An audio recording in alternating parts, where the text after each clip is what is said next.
Yo, they built a vault, call it BSR. Bitcoin reserve, but it's built on a scar. Silk Road fell, 44 free K, BTC snatch. Ooh, Brith got life, while the feds got the stash.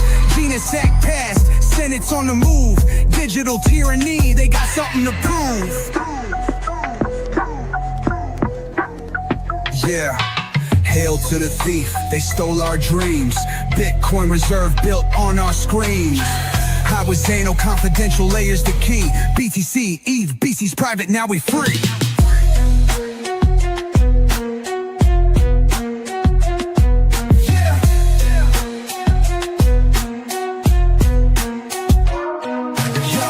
Trump's in the game, 69K more. Zhong's 50K, Bitfinex 94. Civil asset theft, they stack their hoard. Sacks in a lair, PayPal's old sword. Stable coins track us, Tether's a spy. But Zano's got us, confidential we fly.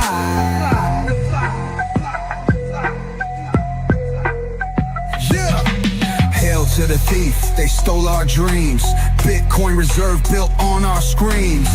I was Zano, confidential layers the key. BTC, E, BC's private, now we free.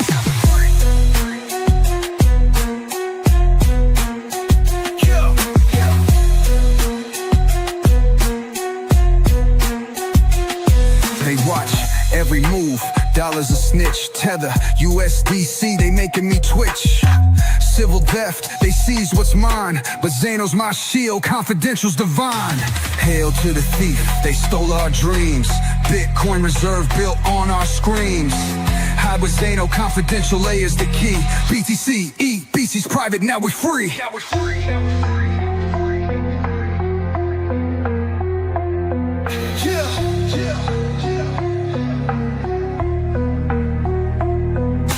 Hail to the thief, but we'll rise again. Crypto's our fight, we'll break the chain. Freedom's the goal, we'll make it true. Zano, confidential, we'll see it through.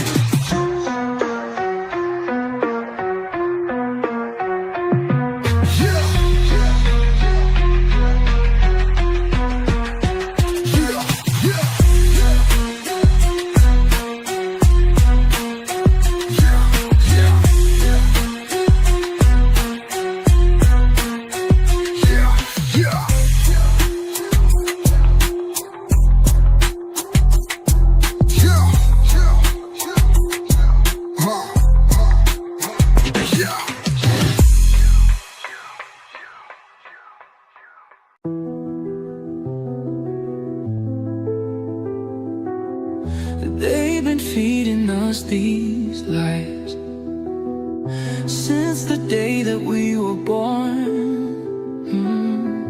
that we need them to protect us, that we can't survive alone. But baby, that's a fallacy, a chain around my mind, been blinded by the promises, while freedom's been denied. Oh, critical thinking broke these chains, opened up my eyes to see the game. No need for rulers telling me my worth. I'm taking back the power that is mine by birth, yeah. This fallacious belief in their control has been weighing down my goddamn soul. But I'm free at last, breaking out of this system so fast. No taxation stealing what's mine, no coercion crossing my line. I'm free at last, free at last. The truth has set me free at last. Government ain't nothing but a cycle, heading toward tyranny. They militarize the police force while preaching about democracy. But fuck that noise, I see the truth now. Their power's built on fear. Voluntary systems show another way is here, yeah, yeah. Critical thinking broke these chains, opened up my eyes to see the game. No need for rulers telling me my worth. I'm taking back the power that is mine by birth, yeah. This fallacious belief in their control has been weighing down my goddamn soul, but I'm free at last, free at last, breaking out of their system fast. No, no taxation stealing what's mine, no coercion crossing my line. I'm free at last, free at last, the truth has set me free at last. Free at last, this fallacious belief is gone. I'm finally free.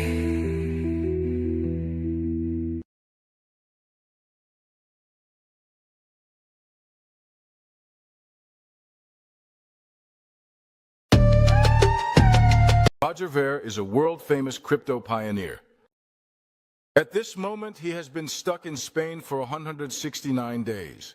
He is being charged by the United States on extremely dubious grounds, tax issues that date back more than 10 years, vague allegations. Somewhat similar to the way John McAfee, also in Spain, a crypto pioneer, was arrested at the request of American law enforcement agencies, also based on vague tax issues. Or with the way Ross Ulbricht was absurdly sentenced to life in prison. Or think of Julian Assange, who ultimately received a pardon but was imprisoned for years due to obscure American extradition requests based on more than 100-year-old legislation. The power of the empire is undoubtedly felt in Europe. But the threat of political persecution is real and should not be tolerated by Europe. We need a significantly critical attitude towards these kinds of issues. It is absurd to tackle tax issues with such severe criminal measures, and it reeks, in every possible way, of political persecution. It is even more absurd that European countries such as Spain jump through the hoops set by American prosecutors without having seen serious evidence and without any serious conviction from a judge or commissioner. If the European Council should do anything in the coming days, it is to stand up for the rights and freedoms of people on our continent, independent of American legal whims. In the second round, I will submit a motion requesting the Prime Minister to discuss the situation of Roger Ver at the European Council and to urge Spain to provide protection for this man who is in no way a criminal, who is not a U.S. citizen, and who would gladly pay any potential fine and not to extradite him to the United States. And I can wholeheartedly recommend his book, Hijacking Bitcoin, for those.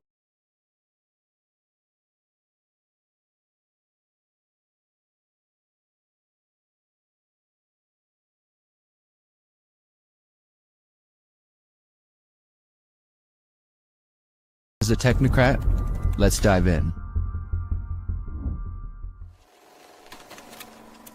In the early 20th century, a movement began to develop around a political theory known as technocracy, a system wherein management of governments is handled by technical experts, often involving technology-focused solutions. Early proponents of technocracy claimed that the concept would lead to better management of resources and the protection of the planet. However, this system of governance by technological experts and their technology would also involve a loss of privacy, as well as centralization of power and the management of all human behavior.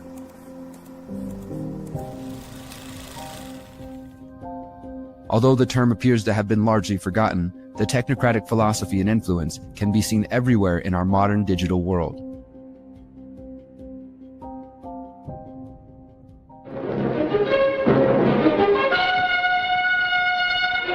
Already beginning to arrive at the huge civic auditorium, where a large receptive audience turned out to hear Howard Scott, as he warned of an impending crisis in America's domestic and foreign affairs. One of the most influential proponents of technocracy was a man named Howard Scott, a writer who founded the Technical Alliance in New York City in 1919. Scott believed that business owners lacked the necessary skills and data to reform their industry, and thus, control should be handed over to engineers. The technocrats publicized their vision of a centrally planned world via books, speeches, clubs, and political parties. This resulted in a brief period of popularity in the US and Canada in the years following the Great Depression. As politicians and economists searched for a solution to the financial calamity, the technocrats imagined a world where politicians and business owners were replaced with scientists, engineers, and other technical experts who would manage the economy. However, in the 1940s, mainstream interest in the technocracy movement seemed to dissipate.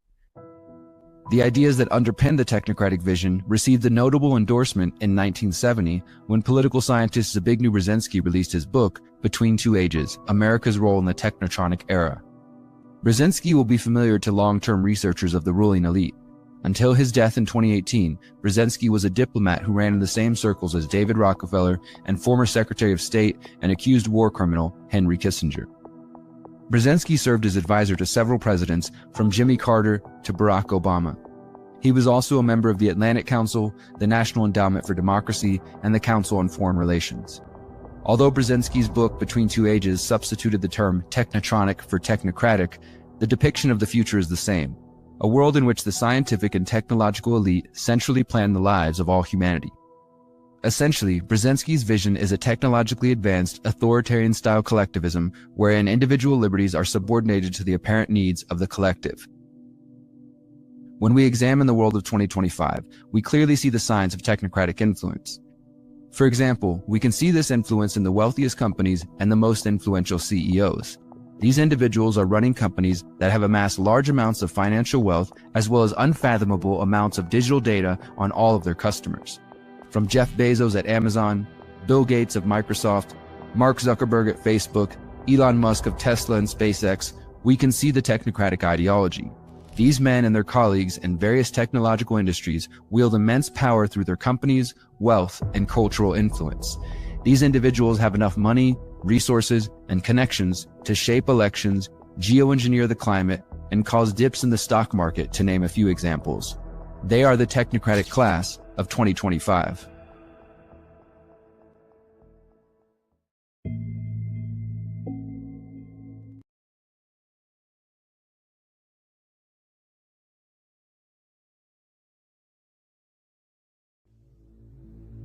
I grew up in the U.S. and I see all these people like, yeah, nuke everybody in the Middle East and kill them all. And then they have the former Secretary of State Madeleine Albright on 60 Minutes, one of the most popular news shows in the U.S. And they ask her, they said, like, there's reports that more than 500,000 Iraqi children have died as a direct result of U.S. sanctions. And she looks back at her with a straight face and she goes, it was a really tough decision, but I think that it was worth it. You know, is the price worth it? I think this is a very hard choice, but we think the price is worth it. Worth murdering 500,000 kids because of what the government did? And I apologize for crying, but it just disgusts me from my core when I see government people murdering people around the world. It's not just theoretical. These are real people with real lives.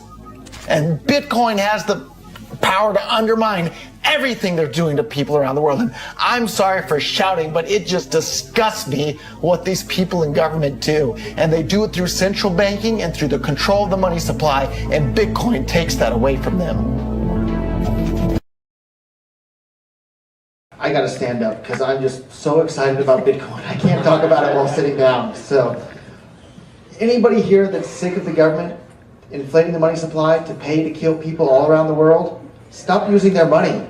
Use Bitcoin. The answer is here. We can put a stop to all of that. You don't have to support them in any way. Start using Bitcoin. There are so many websites that accept Bitcoin now. More and more are coming online every day. If you have a business, you need to start accepting Bitcoin. What Bitcoin allows every single person in this room and on the planet who has access to the internet, you can have your own private bank account, right? It's called a Bitcoin account, and it's impossible for the government to seize your account.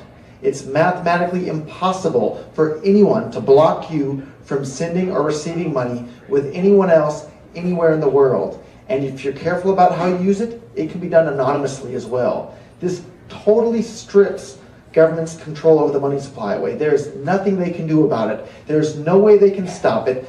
The only way they could stop it would be to shut down the entire internet in the entire world, and that's not going to happen. This is what every libertarian's absolute dream come true. It's here, and it's called Bitcoin, and we need to spread the word to everybody about it. And I'm glad you guys are here, and we're here to answer your questions about it. And when you're done learning about it here today, tell your friends, tell your family, help them set up Bitcoin wallets. Tell everybody that you know about Bitcoin. Anytime you need to buy something, ask the merchant if they'll allow you to pay in Bitcoin. And anytime you receive US dollars, convert them to Bitcoins, then use them as Bitcoins. We need to spread this, and the world is going to be a much, much, much better place because of it. And it's not a question of if this is going to happen, it's just a question of how soon it's going to happen. And with your help, we can make it happen sooner rather than later. Welcome back to the Aaron Day Show. Let's see what we've got here. All right, welcome back to the Aaron Day Show. This is episode 15. We're going to be talking tonight about defeating technocracy. I kind of threw this one together at the last minute, so I don't have a formal presentation, but there's been so much development just in the last 48 hours that I actually think is really good news. It actually gives me more hope than I've had in a long time, and definitely in the last 2.5 years since I've been out trying to warn people about CBDCs and technocracy. And I'll explain more about that. I want this one to be more interactive. So if you want to to join the discussion, you're welcome to. I'm going to put a link in the comments if you want to, come in and it's more conversational. As I said, this is not a normal presentation or interview, although I certainly could talk about a lot of different topics. What I might do is I might go over some of the information that I went through last week, just as a reminder of some of the things going on. So if you want to catch last week's episode, it was a good one. Stop the stablecoin CBDC Trojan horse. This is actually huge. There are updates from that episode that go above and beyond the Brownstone article that I wrote. I'm going to be writing another one. People should be very alarmed about the stablecoin legislation. In essence, what's going on here, and I'll recap it, but what the U.S. Congress is doing is they're passing two bills, a stable bill and a Genius Act and a Stable Act. And what these are going to do is they're going to require all stablecoin issuers to back all of their stablecoins only by U.S. treasuries and by U.S. dollars. So here's what this means.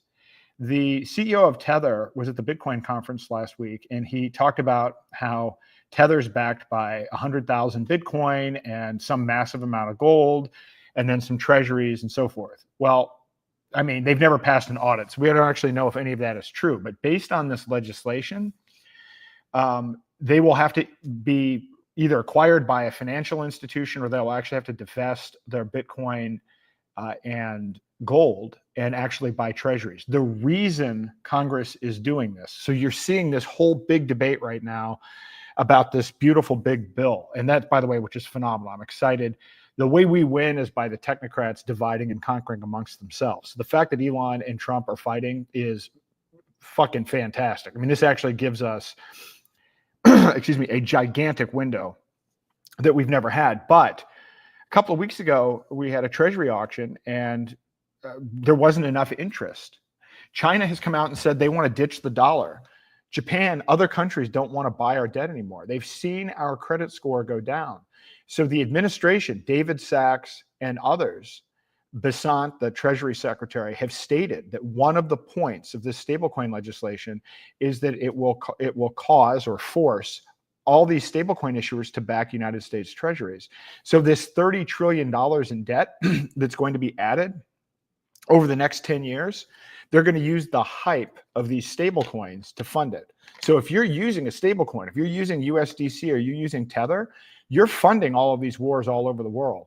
People talk about the fact that Stable coins are about, crypto adoption. They're not about crypto adoption. The point of crypto was to get rid of third parties, to not fund central banks, to not fund wars. Stable coins are actually hyper accelerating the funding of the federal government. In addition to that, they're adding CBDC level surveillance. So all of the know your customer laws, all the anti-money laundering laws, all of the laws that apply to the surveillance of the banking system are going to be applied to stablecoin issuers. In addition to that, the stablecoin issuers are going to have to provide monthly audits to the Federal Reserve. So you're going to have Congress and the Federal Reserve regulating these stablecoins. And we can get into some other issues regarding how this works.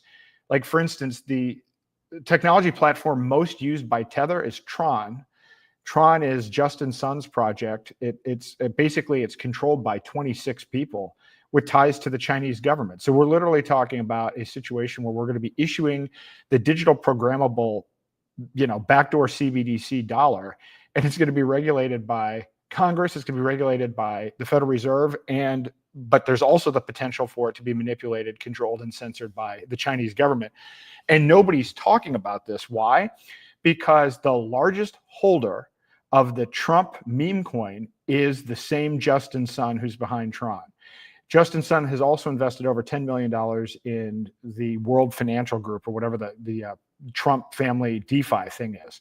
So this is probably, if people want to complain about Pelosi and her stock portfolio, what do you call a situation where the president's family is getting investment from a Chinese national who controls the primary blockchain that is going to be printing digital tokens? What do you call a situation where the Commerce Secretary's firm invests $600 million in Tether, and then that same firm manages all of the treasuries for Tether? I mean, this is corruption that makes the Clintons look like, Boy Scouts, actually. And so nobody wants to talk about this because everybody likes to protect their bullshit white knights, or they try to, act like, well, this is just how business is done or whatever. The amount of cope and excuses people make is unfathomably bad as it relates to Trump. But more good news about this whole breakdown that's going on with Palantir and with Trump and with Musk. I mean, again, this gives us a huge opening. So just as a quick reminder, I'm going to be at Freedom Fest next week, the 11th through the 14th. So I'm going to be working with a group of people, a free Roger table and a Zano table, speaking on a panel. And then we have Porkfest the following week, the 16th through the 22nd. And I will tell you, I really, really recommend that you attend this, because the big update is, and I announced this last week, Ross Ulbricht is going to be there. We have the largest tent. We're the largest sponsor. Doug Tuman at Mineratopia and I are co-sponsoring a tent. And it's going to be all focused on privacy and decentralization. Lynn Ulbricht is going to have a table there. She's launched her new initiative around criminal justice. We're going to have great, not only talks, but hands-on workshops. The team from Xano is flying out. 3 people. I'm really excited. Sal Mayweather is going to be there. I mean, they're going to be just terrific talks, but also hands-on application of this stuff. This will probably be the biggest Porkfest ever, would be my guess, or it's going to be really close, particularly since Ross is coming here, and knowing how impactful the Free State Project was in helping to get Ross freed. I also mentioned last week, I've joined something called the Agorist Cipher, which you can see at agoristcipher.com. So there's a subscription-only newsletter, but it basically, I'm an author, Sal is as well, John Bush, Derek Bros, and several others. And so the whole point behind it is we all provide unique, actionable content related to agorism. So it's like $11 a month, but I really encourage you to check it out. The article that I wrote is called Fasting for Freedom. And I'm, excited about it because I haven't written about my fast. I've certainly done podcasts and everything else, but I kind of, talk about how important fasting is as a gateway to agorism, in that it can help you get present and figure out how to break free from big food and take care of your own health. So anyway, check that out. Also, we still have Roger's motion to dismiss hearing, which is June the 23rd, 1:30 p.m. Pacific time in LA. I'm going to be flying out to that right after Porkfest. I still hope that it doesn't happen and that he gets pardoned or it gets resolved before then. But if not, I think it's really important to go.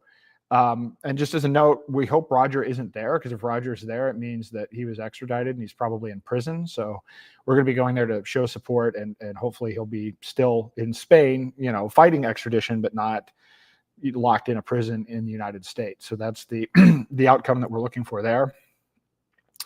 And let me see. I guess I have a couple things. You know, just as a reminder, you can go to freerogernow.org. Is it Free Roger Now? You know, it's been a long day. I can't.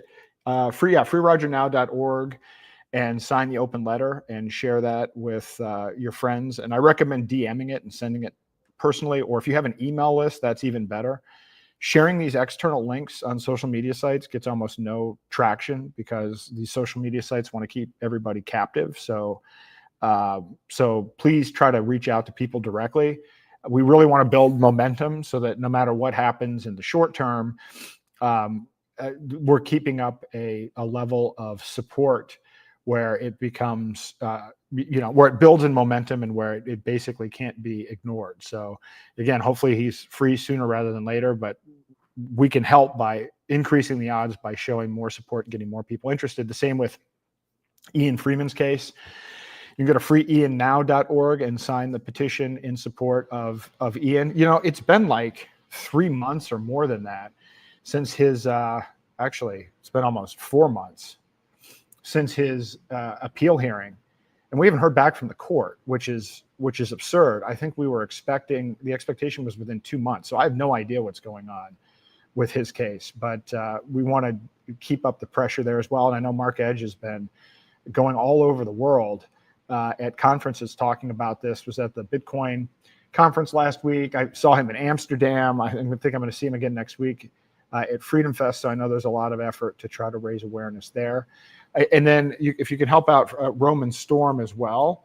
And I apologize. I think he's at freeromanstorm.com. So even though the Tornado Cash technology is, I guess, now permissible, they're still going after him, and he's looking at 45 years in prison. And unfortunately, he's in the Southern District of New York, which is a horrible place to try to get any kind of justice. And he needs money. I mean, he actually raised like $2 million from some sources, I think a venture capital firm, Jesse Powell from the founder of Kraken, and others. And he's already used up those legal fees. And so he's looking to raise more money, and he's raised $106,000 so far. So if you can provide him with some financial support, that would be great. But you could also, I believe he has a petition as well, and you can learn more about that case. So with that case, with that, I'm not going to go through and rehash the entire thing from last week. Those are just the general updates. I do want to play a short video of about Porkfest. Let me see.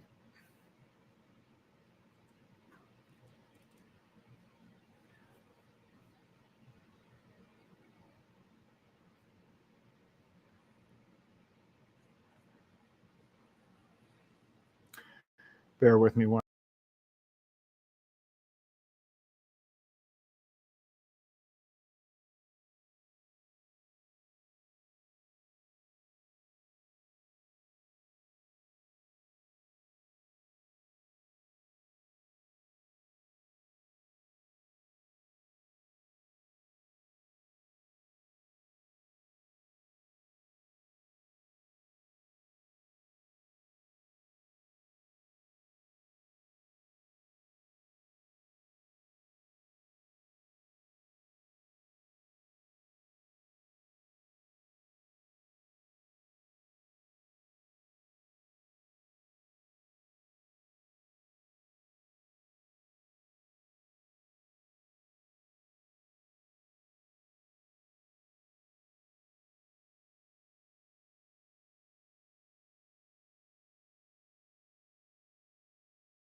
Sorry about that.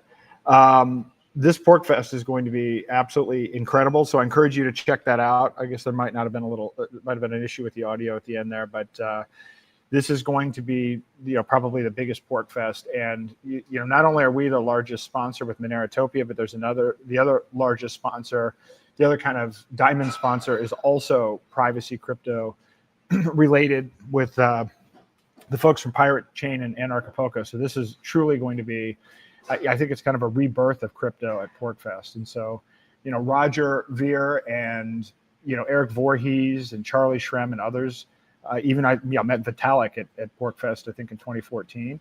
This is where many people were introduced. Many OGs were actually introduced to cryptocurrency, and we're bringing that back this year with the emphasis being on privacy coins. So please check it out. Use discount code FreeRoger to save 10% on the tickets, and really looking forward to that. I want to present another video real quick. So I just did an interview today with Reality Check, which is a series in New Zealand, and I had done a interview with them, I don't know, probably like a year ago, and didn't realize that they included it in like a documentary series and everything else. And so they actually want me to come out to New Zealand and actually do workshops out there and everything else. But I want to show this video because it relates to the topic that I want to talk about tonight. The topic tonight is all about the fact that, we're fighting technocracy. This is what I've been saying for the last couple of years, and people are now finally starting to wake up.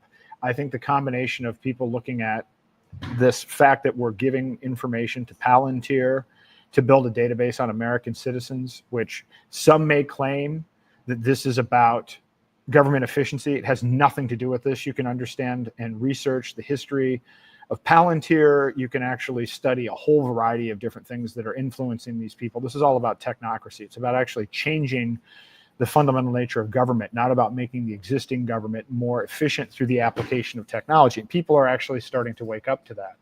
The Musk-Trump feud is also a wonderful opportunity because, the technocrats are looking for centralized control, and they use manufactured tension between people and groups to cause violence and to create events that enable them to put in more surveillance infrastructure. And now for the first time, they're divided amongst themselves. So this is an opportunity for us to, piss in their face, for lack of a better phrase. But at the same time, it's also an opportunity for us to educate people on alternatives and ways that we can exit the system. Because we're not going to win by fighting the system. We're going to win by withdrawing our energy from the system and creating other alternatives. So I thought this was a really well done video. So I'll play that real quick, and hopefully this time the audio should work. Let's see what happens here.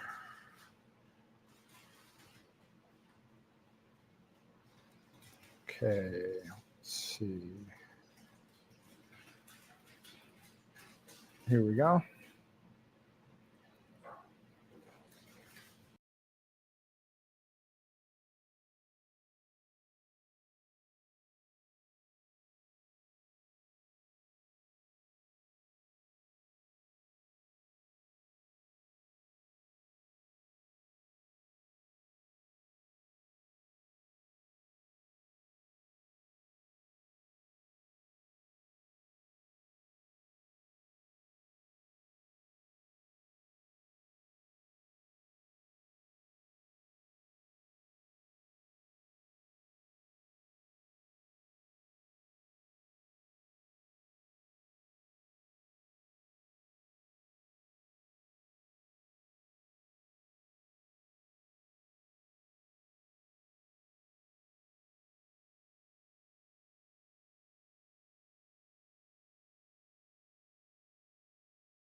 Let me see if I can change a setting here.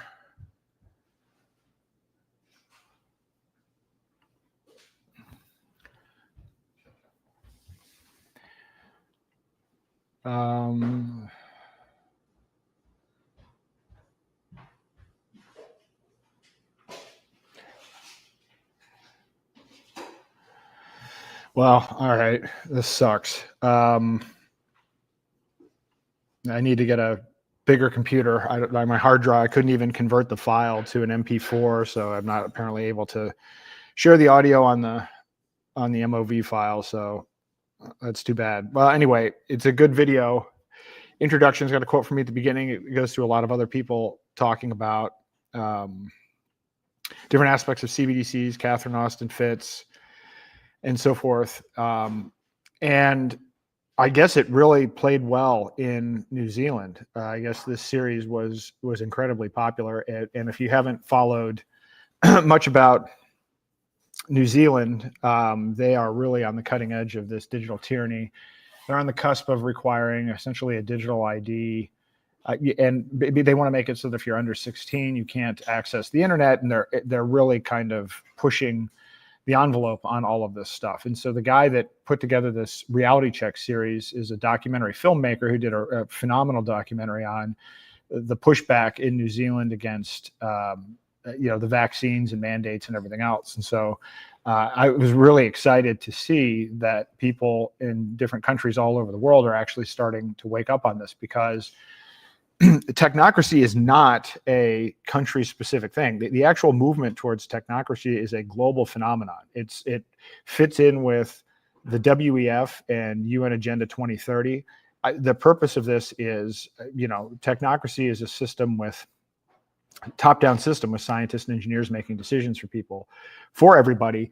And the economic system is based on energy credits, not a price-based system. And so they use this manufactured scarcity and these energy credits to basically control people through social credit systems. And so if you look at the UN Agenda 2030 Sustainable Development Goals, those are essentially the elements of a social credit system. And the UN goals are not confined even just to UN members. The intention of this is to control and manage every asset on Earth, the land, the air, the sea, presumably even space as well, moving forward. So it's incompatible with individual rights. It's incompatible with property rights. It's actually even incompatible with the idea of free will, because within this self-contained system, you essentially lose the ability to make choices. Your choices are constrained to what are put into the framework of the social credit system.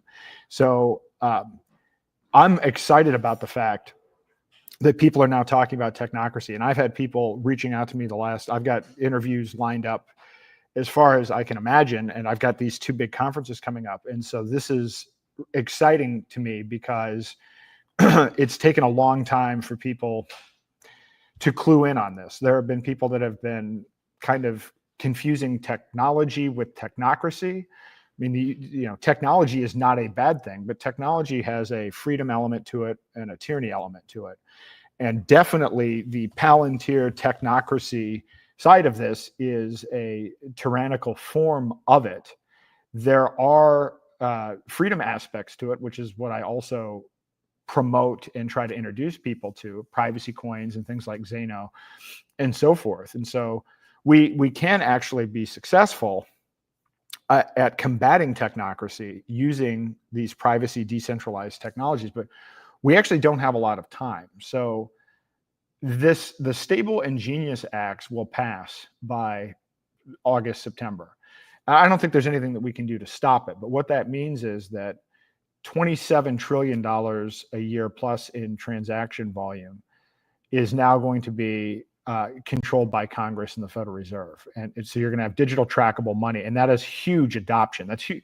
The adoption in China, the adoption of CBDC programs around the world has been fairly slow, even though 98 countries representing 98% of the world's GDP are working on CBDCs. Even the 11 countries that have actually tried to roll it out, it hasn't been, brisk adoption even in China. This is real adoption. The adoption of stablecoins is expected to dwarf, it's going to be $130 trillion by 2030, which is more than the amount of transaction volume on Visa and MasterCard and direct deposit combined.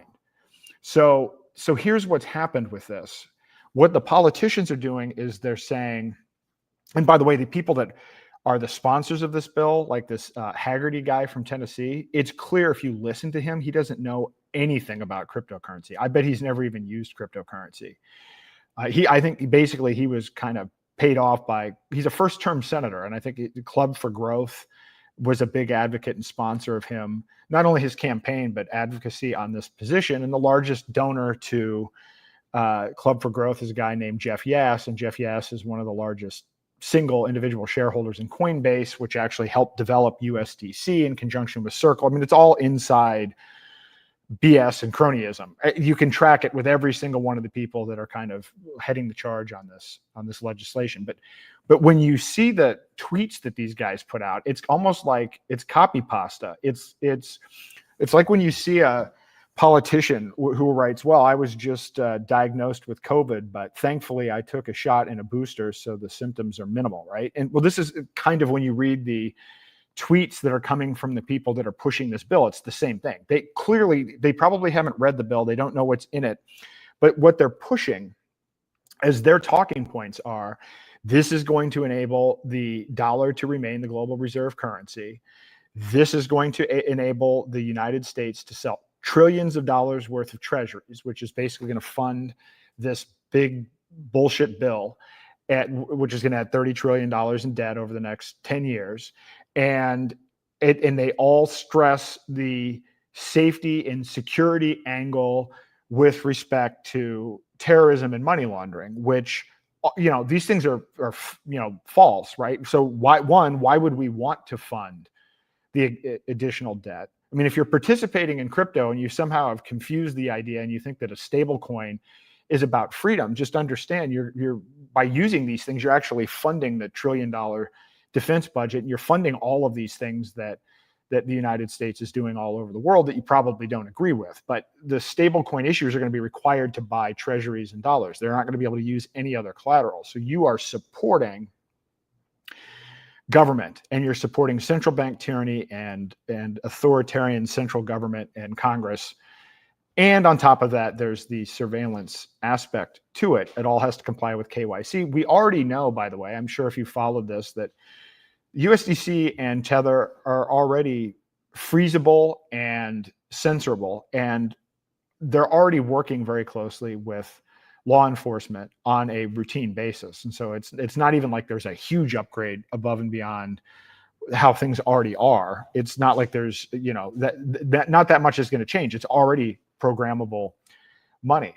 But the reaction to this then is other countries around the world are looking at this and saying, hey, it is a genius bill if your goal is that you want the United States to be the leader in digital programmable censorable money around the world. I mean, if that's what your goal is, if you want to continue to be that in the world, then it is a pretty genius idea. It's let's use regulation to take what's already successful in the marketplace and put it under our control, just as we do with the current dollar, which is the global reserve currency. But other countries, the EU and others, are looking at this and saying, hey, this is a real threat. So now they're accelerating all of their CBDC programs. And the EU is doing this. The ECB, so the Euro is potentially going to launch, the EU is potentially going to launch a CBDC as early as October. And now the head of the ECB, Christine Lagarde, is probably going to become the head of the WEF, which means that she's going to replace Klaus Schwab, and she's going to be the one furthering this agenda. And if you look at her background, she's actually been convicted of corruption and everything else. She's the perfect central casting person to push things forward through with the ECB, and then use her position in the WEF to help push other countries to accelerate their CBDCs. Well, this is now an arms race over who can have a greater control of digital programmable censorable money. Well, this sucks for citizens in any of these countries. There's no upside to any of this. The stablecoin thing isn't pro-freedom for the US, and then this causing a massive arms race doesn't benefit anyone. I think that we've accelerated CBDC tyranny by probably 5 to 10 years than if Harris was president. And this is not me saying, it would be great if Harris was president, but if Harris had been elected and pushed the CBDC, the adoption of a CBDC centrally where there's no previous adoption, it would probably take 10 years to get to where the adoption of USDC and Tether is. And so we're actually much worse off. And most people, and if you've been following me, I've been talking about this for forever, and I've been warning about this. And the frustration that I've had is that a year ago, people were lining up to come to these CBDC workshops, and people were worried about this. But then when Trump passed an executive order saying there's no CBDC, people stopped thinking about it, stopped worrying about it. Well, it's been what, like 5 months, 6 months into this administration, and what's happened? We've already passed Real ID, which, by the way, is digital in like 5 or 6 states. So, I mean, I can't remember, I've got a list somewhere, but in some of these states, you can actually add your Real ID to your Google Wallet, to your Apple Wallet, and there's more expansion there. So we've got digital ID, which seem to sail through. This stablecoin thing is like the turbo cancer of CBDC adoption, and then we have Palantir being added to the mix, which is a combination of AI surveillance, plus I think could very easily become the basis for a social credit system. And if those of you are saying, oh well, gee, I like Peter Thiel and all these other guys, this is just about making things more efficient, you actually have to start reading the ideology behind this.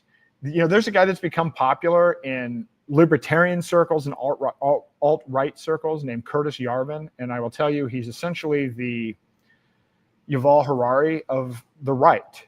And at the end of it, he's pitching, neo-monarchy, and he's anti-democracy, which, I don't have so much of an issue with that if you think about it in terms of individual rights. But when you see people that are now out there talking about, genetic differences between the races and basically trying to enforce a top-down hierarchy, you can thank Curtis Yarvin for that. And Curtis Yarvin has been a big influence on Musk, J.D. Vance, Thiel, Dark MAGA. In fact, when you see Musk wearing that hat, this all emanates from this. And it's all materialistic, deterministic, and based on basically technocratic principles.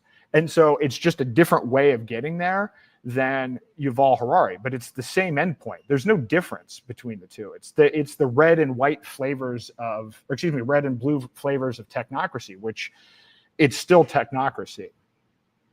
And when you look at what Palantir has already done, Palantir is already working with the CIA. Palantir is involved in doing predictive programming, or basically pre-crime at local levels. And I saw some video clips today of Alex Karp, and the CEO, who lives in New Hampshire, which I haven't seen him, but he's his viewpoint is, at least the pitch that he's trying to make, is that America is the kind of the moral authority, and we have the nicest people, and we're spreading all of this peace, and that the only way that we can retain peace is by making the other people be afraid. This is essentially this guy's worldview, which I think is bullshit on a couple of different levels. One, I don't think that we have any moral authority at all. The United States is responsible for murdering people all over the world. We're responsible for murdering our own people. This isn't a reflection. Well, maybe it is in a way a reflection of the people, but I certainly would not want to ascribe any moral qualities whatsoever to our government. But I also disagree with the approach that fear is the way forward. I don't think we're going to make a more productive, safer, we're not going to make a more prosperous and peaceful world if our entire strategy is based on the idea that we're going to use technology to keep everybody else up at night. And that is essentially exactly what he says. So I disagree with everything about this stated position of Palantir. And then when you dig down into the ideology, I think Peter Thiel's a psychopath. And the funny thing is, there are a lot of people that think he's libertarian, and I won't go into some of it, but having been involved in the Free State Project, I was working with somebody who actually had met with Peter Thiel. We had spoken with him about getting involved. At no point are any of his actions actually aligned with libertarianism. He kind of glommed onto it in a way, but then he became a Trump advocate, and then he's doing Palantir and everything else. And he also has a very negative, materialistic, deterministic, but also very negative view of humanity that's also kind of in line of you have to make everyone else afraid of you. And it's like, you know, after a certain point, the Machiavellian bullshit kind of gets old, and it's not a great way to live. And certainly these aren't the kind of people that you want controlling all of civilization from the top down using AI and surveillance technology. So that's my brief rant on that. Let me see here. I thought, you know, I saw that we had Steve Thurmond on here. Now, hopefully he'll pop back in.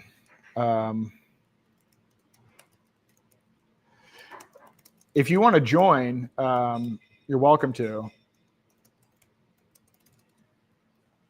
Let me put the link in here. So now we have a really good opportunity to take advantage of this division and to expose technocracy, but also to start promoting alternatives. And, you know, I've been talking about Zeno for a long time. I'm going to continue talking about Zeno. In fact, you know, I'm really starting my kind of worldwide media tour. It actually kind of started last night. But I'm going to be talking about these topics. I'm going to continue to talk about technocracy, but I'm going to talk about the fact that we need to exit and build. I mean, the point, I'll tell you what bothers me or what I worry about is we got into this position. And I, you know, I've mentioned this before. I gave a talk last year, and my talk was basically America 1.0 is over. We need to start from first principles, that there's no way you can work within the existing system and actually fix it. And this is a function of the fact that the population is completely ignorant about government and how the system works. And this isn't me just being a jerk about it. Literally, there have been surveys done. 2/3 of Americans can't even identify the three branches of government. If you look at scores from US civics and US history, it's like only like 30% at this point pass. So the voters have no idea what's going on whatsoever. So you have an uninformed population. You really have almost no hope that you can change the electoral process. But on top of that, and I've been in politics for 20 years and, you know, exited it, but the choices that we get are from a very narrow selection set that upon really close examination are exactly the same. And they're funded by PACs and other groups. And so you really actually don't get any choice at all. And the people that are in Congress are really nature's D students. I mean, these are some of the least ethical, least accomplished people on the planet, and they're picked because they're malleable and they're controllable. But on top of that, you know, in a way, there's kind of an analogy to Bitcoin. You know, so Bitcoin basically hobbled itself, was hijacked by a bunch of technocrats, made to be not what it was intended to be, right? So it was supposed to be peer-to-peer digital cash. Now it's slow, expensive digital surveillance gold. And then Michael Saylor jumps in and says, well, we need to ossify it. So it's like, let's break somebody's legs, not set the bones, and then ossify it. And that's essentially what's happened in the US, because we have this, you know, intelligently designed checks and balance system, but then we've added this fourth branch of government. So we have this whole administrative state that isn't even in the Constitution. But we're limited because we're ossified by what we can do within the three branches. So when you look at if someone gets elected, and I was arguing, a lot of people are like, well, you know, yeah, I'm pro Elon. I'm like, there's no way he's going to be able to implement what he's trying to do, because there's going to be blocks at the court. And then you're going to have the fact that, you know, most of the Republicans are bought and paid for by other special interest groups. And then whatever you don't get done in the first 100 days, people are going to immediately start thinking about midterm elections. And then this cycle repeats, which is why our entire lives, my entire life, all we've seen are increases in spending, increases in the surveillance state. It doesn't matter who's in charge. In fact, you know, you can do the research on this yourself. It's always worse when one party has complete control of the three branches of government. And it doesn't matter whether it's Republicans or Democrats. There's no actual difference in engorging the welfare state, the warfare state, or spending when either party has complete control. So you can't fix this. And then I say to people, well, show me an example in history where a nation has gotten to this kind of empire status where it's been able to right the ship. And I've talked to some people that actually study this. They study the rise and fall of civilizations, and there aren't any examples of this. And so, so my concern is this: there were a lot of people, and hold on, just see if a couple people want to hop on. There are a lot of people that haven't been involved in politics that all of a sudden became like celebrities, rock stars last year, when the whole narrative shifted to, if we're going to save, this is our last chance to save America, right? This is what Elon said. Elon's like, you go back and look at his tweets. He's like, if we don't win this election, if we don't solve this, if we don't elect Trump, it's over. And a lot of other people said the same thing. And I was always pushing, and I'm saying, listen, that doesn't matter what happens. RFK is not going to fix it. Trump, you've got your holy, your trinity of white knights. You've got RFK, you've got Trump, you've got Elon. It's like they're not going to be able to get anything done. And it doesn't matter who they are.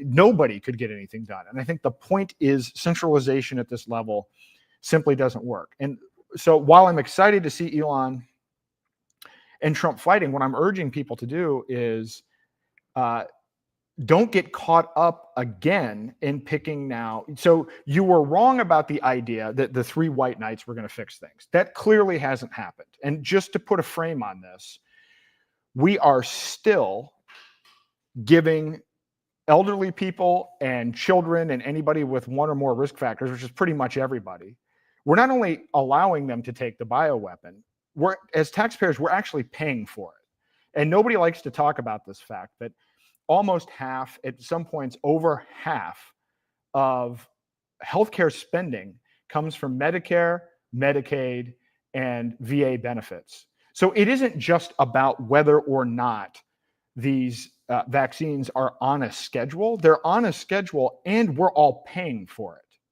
So that is still going on. We were told that they were going to balance the budget. I want a whole variety of things, possibly getting rid of the IRS and everything else. Not only has none of that happened, they're going to add more to the debt. Well, I think Trump still holds the record for the most debt added in a single term, and he's going to beat that record again. And then over 10 years, it's going to be 30 trillion.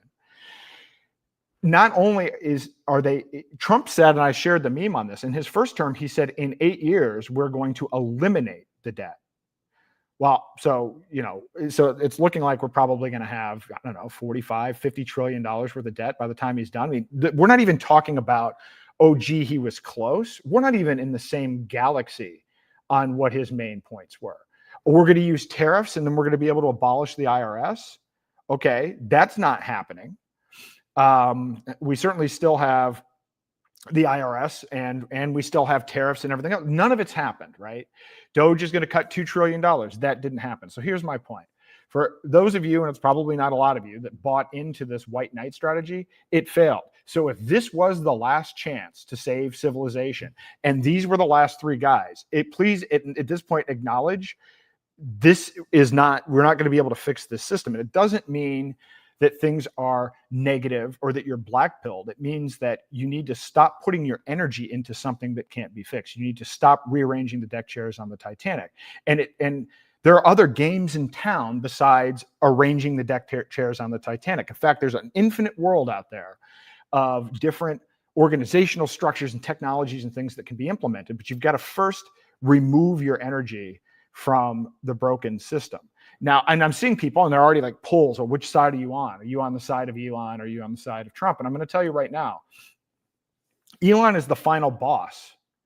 Elon is not, he's pushing technocracy explicitly.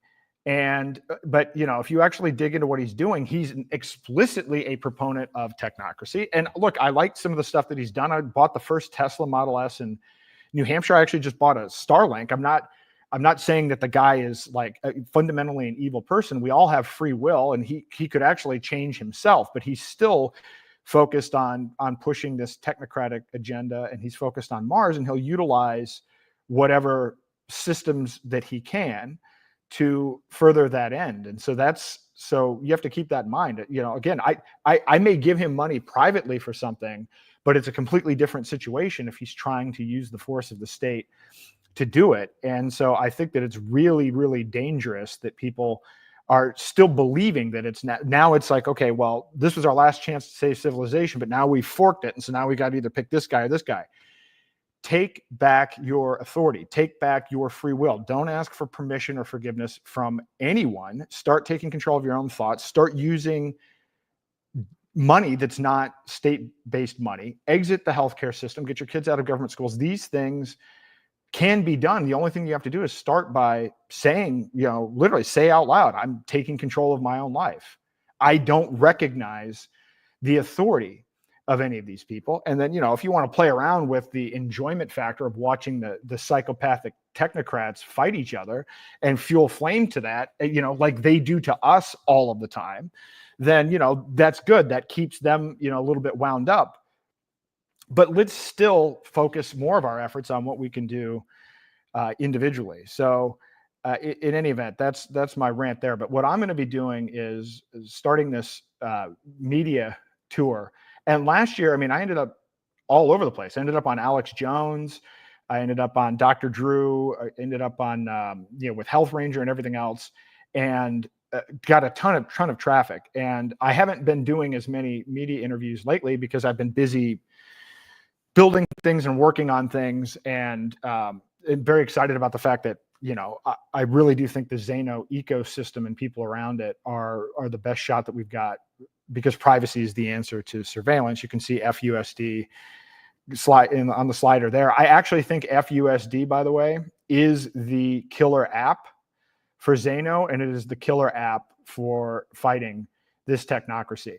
And if you haven't heard me talk about it, it's new. It's only been around for a month. It is a privacy-based algorithmic stablecoin built on Zano. So whereas Tether and USDC and whatever is going to be regulated by this stable genius bill, they're backed by treasuries, completely transparent, completely trackable.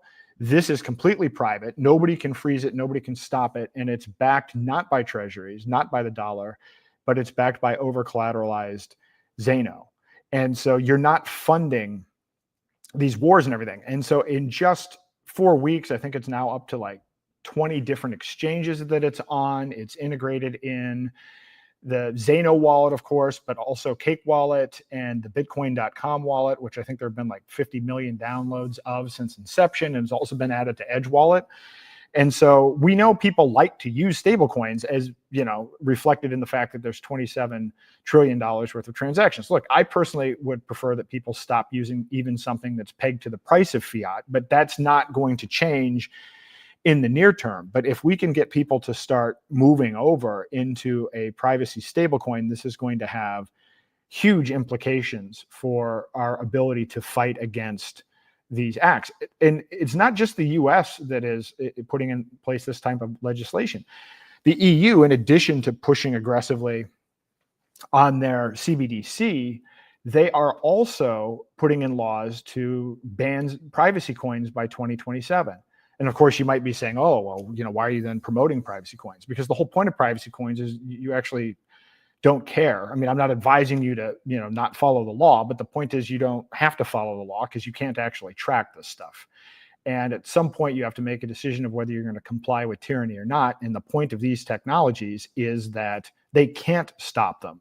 And this is why they need them. We need them. And this is why they're so important. So I think that the stable coin is the way to go. And there's some other things that have been built in the Zano ecosystem recently. There's a point of sale system, kind of an early version of it, Zano.cash, that you can check out. There is a P2P marketplace with no third parties called Zano Bay. And so you can actually trade with people. It has encrypted communications. And then confidential layer is coming, which gives you the ability to tokenize your Bitcoin and Ethereum and Bitcoin Cash on the Zano blockchain. So you can take your transparent cryptocurrency, which is becoming increasingly very problematic because of chain analysis and some other things that are happening right now that are making it very easy to track. Even if you've never used a centralized exchange, I want some of you to think about this, particularly if you're Bitcoin maxis or heavy Bitcoin users. Let's say the government comes in and shuts down a business that you did a peer-to-peer transaction with. I mean, chances are, and what's happened historically, which is why the United States government has over 200,000 Bitcoin, they've been able to seize them because at the end of the day, yes, you can make the statement of, well, they can't technically stop my Bitcoin if I've got my key. I have not found the people yet that have actually said, okay, yeah, I'll go to jail for the rest of my life, but at least I'll know that I've kept my private key away. No, inevitably they turn over their private key. And part of those negotiations with the state might also involve turning over your list of customers that you've worked with. And so, I mean, if you sold physical products or whatever it happens to be, it's very possible now that they can get a hold of the identity of people that were doing peer-to-peer transactions without touching an exchange. And what you have to know is that they're compiling a database through chain analysis where they're taking transactions from Coinbase and from Kraken and from these publicly available sources, and then they're layering in the data that they're collecting from these other law enforcement activities, and they're combining this all over the world. And so it's making it to the point now where there are private investigators that are able to get certification in chain analysis. And so if there's a business dispute between partners, or somebody's getting a divorce, well, now they can take your public key, throw it into this database that's mapped out with all the rest of these transactions, and they can see what's there. And some of it may include stuff that was peer-to-peer that you didn't think would be in there, or frankly, that you probably forgot about, because most people that I know that, have been in Bitcoin for a while, it's like, you don't even remember what you did, or, because who nobody knew it was going to get to where it is right now, and, whatever. It's just, but now all of this stuff is being mapped, and every day, more data is being added to this system. So it's getting more sophisticated. And yes, you can take a whole bunch of different steps and techniques, but the truth is most people are not, and you shouldn't have to have a 150 IQ to use money, because then I think that actually makes it not particularly useful. So understand this is a real problem. It's also a real problem and it's not just governments that are the problem with this. We saw a couple of weeks ago that I think some crypto CEO's daughter was being actively abducted, and they showed the video footage of this. People are being held hostage. That physical violence is happening all of the time. And I mentioned last week, Michael Saylor at this conference last week said, well, I'm not going to provide proof of reserves. And so then this, company Arkham traced and figured out what his transactions are. And they've traced the wallets and everything else, and have identified almost all of MicroStrategy's holdings. I mean, I'm not a big fan of Michael Saylor, but I also think that I don't think that people's personal financial holdings and wallet addresses being publicly available is a good thing. I mean, I hate it when I see somebody, like another thing a couple of weeks ago, some Ethereum whale moved $360 million worth of Ethereum onto Kraken. I'm like, I really don't want to know that. That's really none of my business. But unfortunately, $2.3 trillion worth of market cap of buying power of crypto is contained within Bitcoin and Ethereum. And so that stuff can be tracked. So confidential layer will allow you to bridge your Bitcoin and Ethereum and Bitcoin Cash into Zano. And then now you'll be able to spend the value of your Bitcoin and Ethereum and so forth with privacy and with low fees and everything else. And so I even released a plugin for WooCommerce. So now anybody, 8 million businesses with WooCommerce, and which is integrated into WordPress. I'm going to add Freedom Dollar, and then eventually I'm going to also add, when it's available, the bridged Bitcoin and Ethereum, which means that you're going to be able to then spend the private version of these transparent, tokens at merchants all over the world. So this is exciting, because these are the tools that we need. And I've talked to a lot of people, Saul Mayweather, John Bush, others. It does feel like a lot of the people that got into Bitcoin in 2012, 2013, and they got into it for the reasons, because actually they were inspired probably by something that Roger said about the ability to stop all of this central bank tyranny and spread freedom around the world. Well, it's been demoralizing since 2017, and it gets more demoralizing when you see Bitcoin conferences where politicians are coming up and talking about how generals are endorsing Bitcoin strategic reserves, or when you hear about how Bitcoin Policy Institute is bringing the assistant director of the CIA in to have a chat. I mean, this is not why this is not why the cryptocurrency is important or useful. And in fact, now we have to fight an even worse form of this in the form of CBDCs and stablecoins. So now I think a lot of people are that are ideologically aligned are really getting behind the Zano ecosystem. And I know I am. I'm 100%, introducing people to it. So this summer, I'm going to spend doing two things. I'm going to be doing interviews.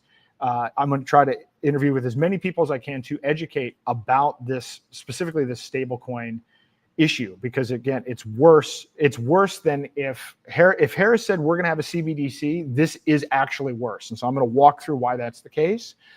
But I'm not going to tell you to call your congressman. I'm going to tell you to start using these alternative systems, and I'm going to suggest that we start building out marketplaces where we're targeting farmers, we're targeting people in the alternative healthcare system. We're actually, it's not just about the dark market aspect of this. We actually would do well to integrate the base of Maslow's hierarchy of needs, so that as they continue to push CBDC and stablecoin surveillance, the first questions come up. Well, yeah, okay, cryptocurrency. It just happened in this interview. Well, how am I going to be able to buy food? How am I going to be able to buy groceries? All right, well, let's start integrating those things first. And by the way, there's alignment there, because these are generally categories where people have been debanked and have already experienced substantial negative issues working within the current system. So talking to health freedom, interesting thing, health freedom people get it.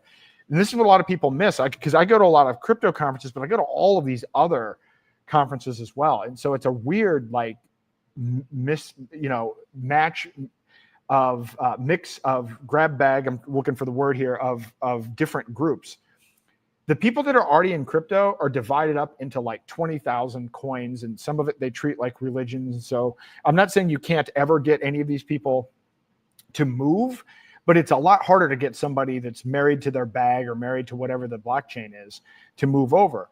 But you take health freedom and food freedom. These are people that have probably never used a cryptocurrency before at all, in my experience, actually talking to them. Some of the leaders of these movements have never used any cryptocurrency. And so, but they get it because they've been debanked. Joseph Mercola's been debanked. They've tried to sell all these products. Mike Adams, Health Ranger, debanked multiple times. He's even had a hard time, with certain crypto. Good luck using Shopify, by the way, just because they've got some woke policies that, and impossible standards to kind of integrate their stuff. So, so that's where we're going to have a lot of success, because we don't have to convince them to move from something, and they already are aware of the problem. So over the summer, I'm going to work on kind of a plan to target people that I think we can integrate that will bring valuable products and services where there's less friction. And then after the summer, so hopefully during the summer, do as many of these podcast interviews as possible, and then go out and start doing a world tour again. And I do think it's a world tour, because again, this isn't just confined to the United States. This guy today wants me to come. He's like, hey, if you can do a tour, and I'll help you set up workshops all throughout New Zealand. Now, I mean, I got to be honest with some of this stuff. I've got to make sure that I'm not going to get thrown into prison, right? Like I don't, obviously looking at what happened to Roger, there are some countries that are probably, more friendly than others, but this is a global phenomenon. And so I really want to ramp this up and onboard people. When I was doing the workshops before, it's like, okay, here's a wallet. Here are a couple of different cryptos, a couple of things you can do with it. But I want to onboard merchants and consumers so that they can actually make a P2P transaction. I also want to start integrating these merchants, not only having them integrate cryptocurrency into their own sites, but then joining these marketplaces. A lot of people are focused on the idea of, well, we have to do all this stuff locally, and doing stuff locally is great, but also why not just create a international marketplace where you don't necessarily have to have a huge concentration of people in your local area. You can begin trading with people anywhere in the world. And I say, why not do that? I mean, we have the ability to do that, and it certainly seems like we could get more commerce flowing. And again, I think this FUSD Freedom Dollar, which you can check out at freedomdollar.com, is probably the killer app that's going to onboard people and move people. So a lot of energy behind this system. And if you want to help, all of these podcasts that I've done, I don't have a marketing team. Everything that I do myself. I mean, I'm producing this myself. I've got to market it myself and everything else. So every podcast I've ever done has been through a referral. Somebody that I don't even know on Telegram reached out to me and introduced me to Mike Adams. And then Mike Adams had me on Decentralized TV. And then when he was filling in for Alex Jones, he had me on. I mean, so all of this stuff just works like this, and it works better like this. So I would rather, if you're like, oh, hey, it'd be great to have him on this show, send them a note or actually tweet it or whatever, and contact them, because that is how most of this stuff happens. I don't want to be out pushing it if there's organic support. And I'm also it's not about getting on to the biggest platforms either. I will tell you, in fact, that some of the larger platforms that I've been on, and I look at like how many people are actually coming to the website and engaging in the content, it's really low as a percentage. And some of the areas where you get the most traffic are they're smaller groups, but they're really actively engaged. It's a real meaningful community that's passionate about this. So if you have any thoughts, tag me at Aaron R. Day or whatever. And I mean, I'm pretty easy to reach, and you can put people in touch with me. And because again, I just want to line up. I mean, I probably did well over 100 podcasts last year, in addition to my own show. In fact, unfortunately, I haven't even had time to put all of the podcasts and interviews and everything on the site. I feel bad about it, because I realized that I don't even remember what some of them are. And so, would be grateful if you could help out with that, because this. Hey, Steve, how are you? Doing well, bud. How are you? Are you there? I am. I think you got to let me in. You got me backstage. Steve, are you there?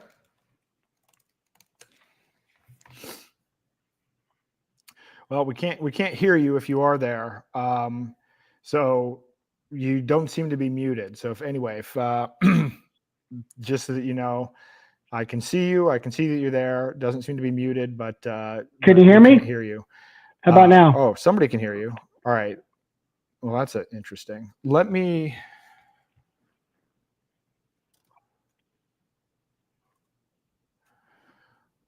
We can hear him. All right. I'm going to take you off and put you back on. How about now? Test, 1, 2, 3. Can you hear me?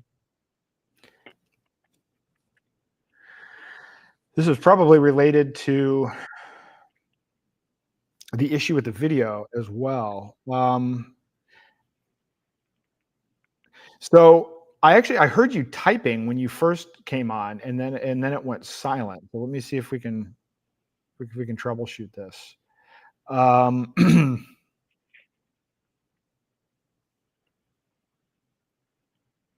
I do see the idea on publishing the link for the video. In fact, I might do that. Let me try something else. I'm going to pull both of us off, and then I'm going to try to play this video and see if somehow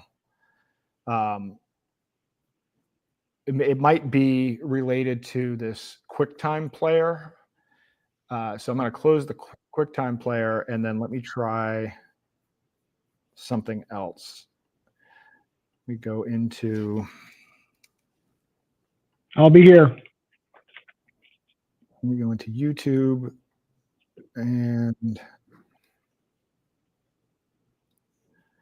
all right.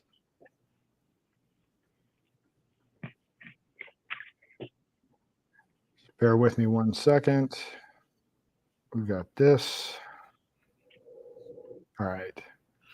All right. So I'm going to take both of us off, and somebody, if you could let me know in the comments when I play this video, if you can hear it or not hear it.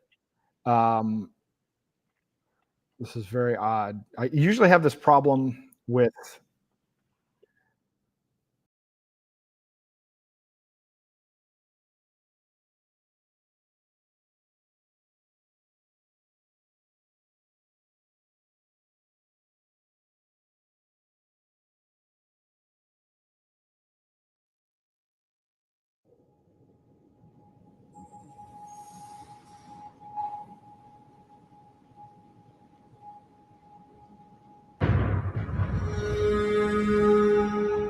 are witnessing a controlled demolition by design of the existing financial system, the purpose of which is to force us to take CBDCs in an emergency. Who's the answer, or what's the answer? Is Elon Musk the answer? Is Twitter the answer? Is Donald Trump the answer? No, I think no heroes will come.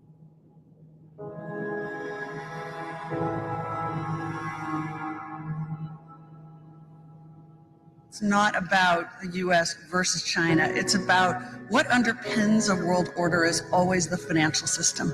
It means digital.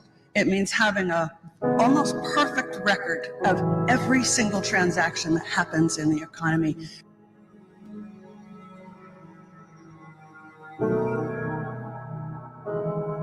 Digital technology allows them to reset the economy and reset the governance and management system on planet Earth.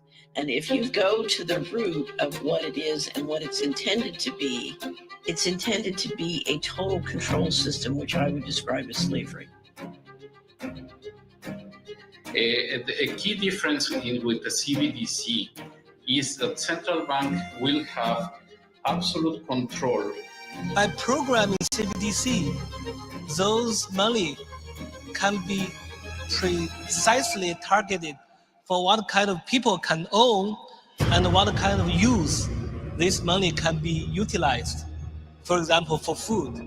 This is the argument that Jordan Peterson would talk about, right? That we all have the tyrant within us. Yeah. That we just don't know it until we have the opportunity. But they don't think of themselves as tyrants at all. They think of themselves as saviors. And at the very root of that, Alistair, is taxation without representation. Now I can just go into your bank account, and if I want to raise taxes, I just raise it and take it out because I have complete and utter control of your money. This is how we get you will own nothing and be happy. The way we actually stop it is by exiting the system first before they have everything ready. It's the ultimate control device for them, isn't it? Because they can even tell you what other people's products are worth. Like they could tell you how much a bottle of milk is worth and program that into the money, couldn't they? Oh, absolutely. And they brag about that. They say they're gonna level out the economy with measures like that. But don't forget, they also have then the power to say, well, you don't get any milk. So now this is where it's changed. It's no longer about money. It's just a means of control. I think nobody in this country wants there to be programmable digital currency, like in the Chinese system, where the government can basically determine look at what you're spending and determine what you can spend it on. Can you give assurances that the technology will not allow that in due course?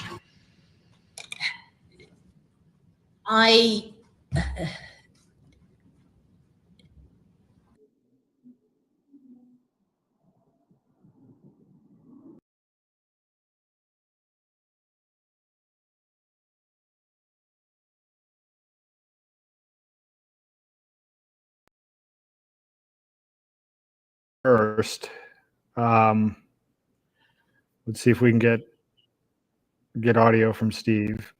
Can you hear me? Hear me, Steve? Can other people hear Steve? I can hear you just fine.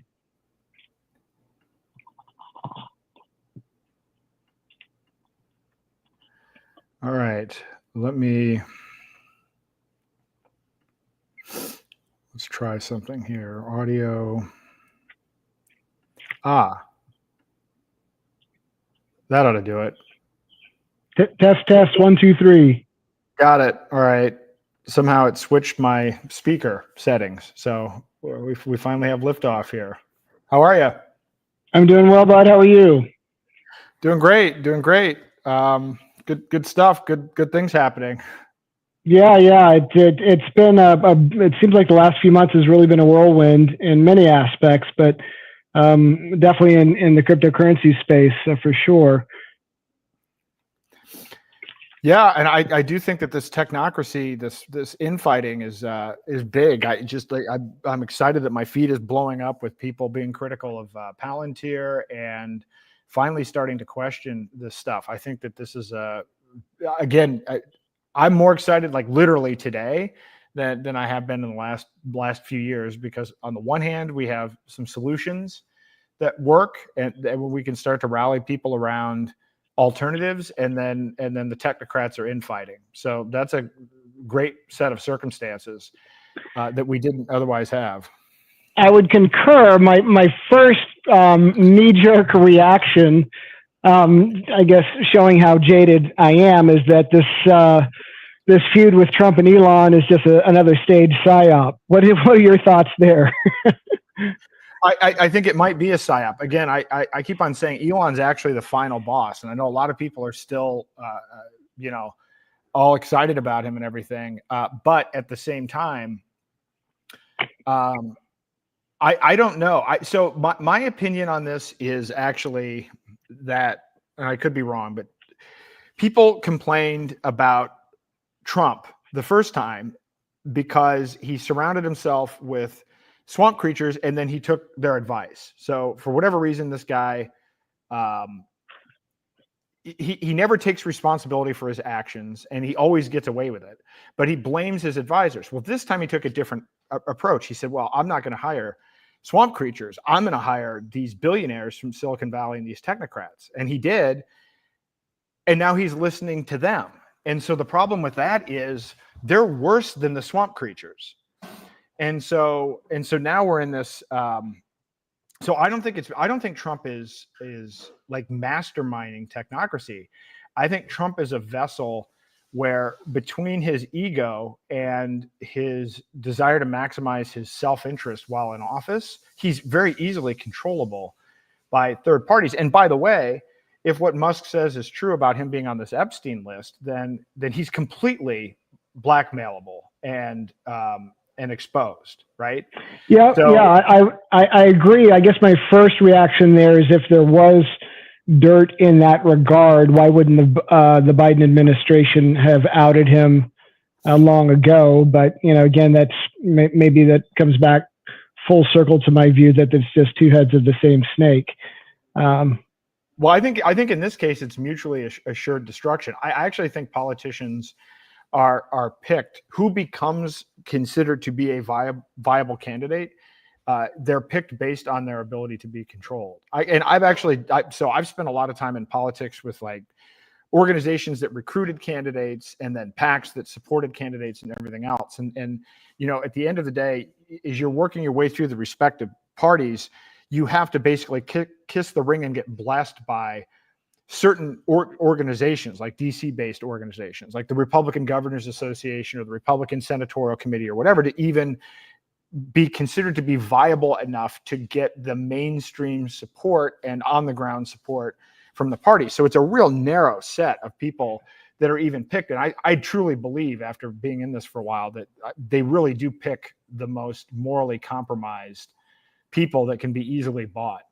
And so because of that, the whole thing runs on kind of a mutually assured destruction model built on blackmail. Like this idea that like it's only Democrats on Epstein's island. It's absurd. It's obviously both parties. And so kind of like to the same degree, Congress has a slush fund to pay for sexual harassment lawsuits, right? Well, nobody wants to disclose that. They're both okay with not disclosing where that money was spent because they're both part of it. So, I mean, hell, for all we know, Elon's on the list as well, right? So it's just it's kind of one of these, escalating situations. But you're right. It could be scripted, but this is why it's up to us as to what we do about it. And by the way, the risk also, I guess, to further your point, is now it's like one of these things where, oh, well, which one do you pick? Are you picking Musk or are you picking Trump? Right. So it's like you already went and picked a white knight strategy. It already failed, but now you're already buying into the next manufactured bullshit situation. And that is happening, right? And so it's right out of The Art of War, divide and conquer, constantly dividing and conquering, constantly. It is, but the good news is they seem to be divided. So if we can use this as a moment to get people to say, hey, you know what, maybe I should stop giving my authority and my free will to pedophiles and psychopaths and to start taking control of their own lives. If we can get even a small percentage of people to do that, it's a win. Because, but we'll see how it plays out. But I've been enjoying this. And actually, the combination of the fact that it was like Palantir yesterday, where Palantir's out trying to do this PR campaign. I just did this interview with this reality check guy in New Zealand. He played some of the clips from Alex Karp, and it's like, that organization is horrible. This isn't about efficiency. They have a very specific worldview, which is we have to dominate in tech, and we have to make everyone afraid of us, and that is the only way everybody can be safe. This is essentially what their position of it is. And it's like these guys will trade liberty for security any day of the week, and that is I don't agree with any aspect of that, and hopefully that all gets exposed. Yeah, and to further echo your previous point, he's moved away from the swamp to a den of much more competent vipers, and this is a much more dangerous scenario by far. Yep. Yeah. No. Absolutely. And I mean, but I don't think he's that hard to figure out. You know, you massage his ego if he can surround himself with billionaires, and then he can be in a situation where it's up to him to green light them, and he can actually take credit for what other billionaires are doing, then he'll do that. And this is why he had the whatever Operation Stargate. Now all of a sudden it's like, you know, we're going to have Larry Ellison and you know, the OpenAI Sam Altman, and we're going to do, you know, all of these big, you know, investments in infrastructure and everything else. It makes him, it's a self-aggrandizing thing for him. I don't think that there's any principle. Like, I don't think he's motivated by technocracy. In fact, this stuff isn't even hidden. His mentor was Roy Cohn, who was a lawyer for all of the mob families in New York. They brag about this, this being who his mentor is. So if you actually look at the way that he runs the country and the way he runs his businesses, he runs it like a mafia boss. Yeah. And so it's so anyway, I don't know. At least there's an opening, because I will tell you, the last couple of months have been really painful, watching Real ID get passed, and then watching the stablecoin stuff happen, and all of this stuff happening with basically no friction, and with people cheering it on, not realizing that it's exactly the same stuff that when Klaus Schwab did it, you know, you were dead set on voting for Trump to make sure that this stuff didn't happen. And it's just, so that was like happening without any kind of resistance. And now maybe people are going to start looking at it a little bit more. We can only hope. Time will tell. It always does. But so that clip you played, is that a documentary live yet, or is it about to be released?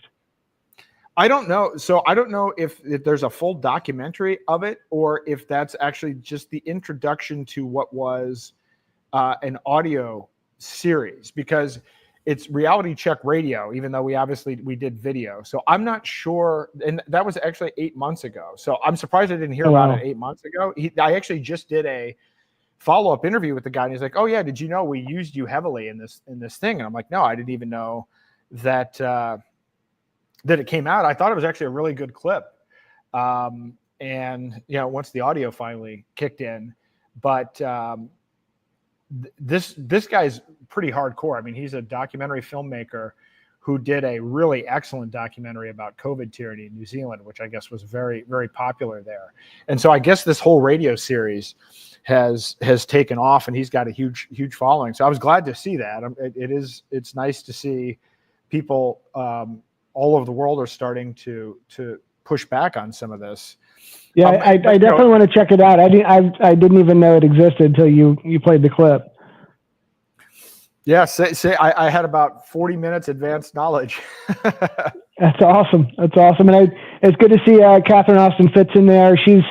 I loved seeing her make the rounds this last month. Tucker, Jimmy, Danny Jones, all good interviews. I listened to all of them. She's a Tennessee native. I would love to connect with her at some point. Well, I don't think she's a native, but she's a Tennessean where I am as well. And I know you have more of a personal relationship with her, don't you? I do. In fact, she was going to be at our Tennessee workshop, and so I've had a number of conversations with her, and we align on a lot of points. And so yeah, I'm glad that she's out doing the rounds as well, and I think that's helpful because again, finally, this stuff is gaining traction, and I hope to build up towards I've talked to Jimmy Dore and everything else, and I haven't been pushing doing media interviews, in part because I was deferring to kind of trying to do anything to support elevating Roger's situation. But I think now there's a time to really package this up. I'm going to do another article about these stable coins, and I think people may be ready to listen to this now, because if you see the whole layout, it's really bad. People should be much more horrified of this stablecoin bill than if the government launched a CBDC from scratch. Can you for me and the listeners do a quick cliff note on the difference between the Genius and Stable acts?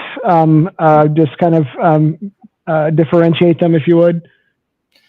I can, although there's something like 60 amendments now going through on the stable. Excuse me, on the Genius bill. And the one thing that they're cramming it full of pork, of course. Well, but on top of that, the important thing to know is that when the thing finally goes through the reconciliation process, you're going to get the worst of both, because that is inevitably what the process is. But at a high level, I believe it's the Genius bill. Actually, I'm going to pull up my notes so that I don't confuse the difference. What I can do is tell you what they both have in common, and then can also, let me see if I can, here we go. If you pull up the slides.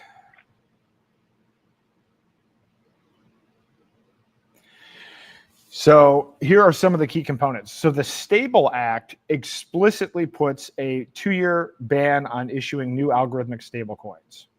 So that is a unique feature of the Stable Act. And so again, when I see like the worst parts of each of these bills, I know that's what is going to end up being pushed through, right? Because that's just the normal legislative process.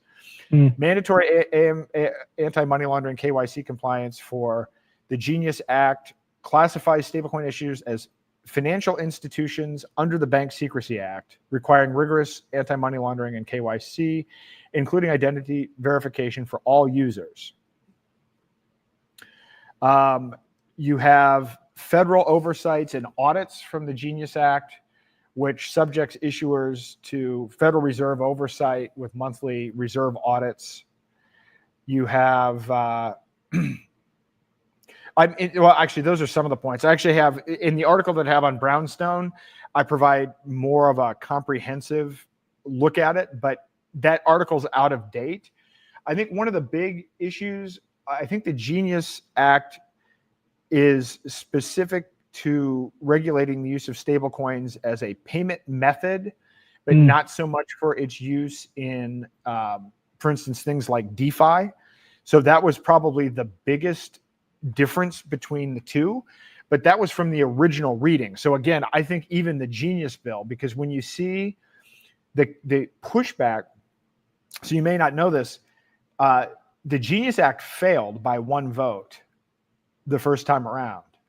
And so they actually had to get whatever it was, 60 senators to agree to bring it back, which means they had to get Democrat support in order to even be able to bring it back up for a vote. And one of the areas where the Democrats were the most concerned is that the KYC AML, it didn't go far enough. They didn't think that there was enough regulation. So my guess is that even some of the things that I just listed, like the application of it to just stablecoins as a payment mechanism, will probably also get extended to DeFi, because in order to get the votes necessary, that's what they're going to need just to get it out of the Senate. And then it goes to the House. So in the end, I think you're going to see all new algorithmic stablecoins banned. And the reason that they're banning it, by the way, is that both bills require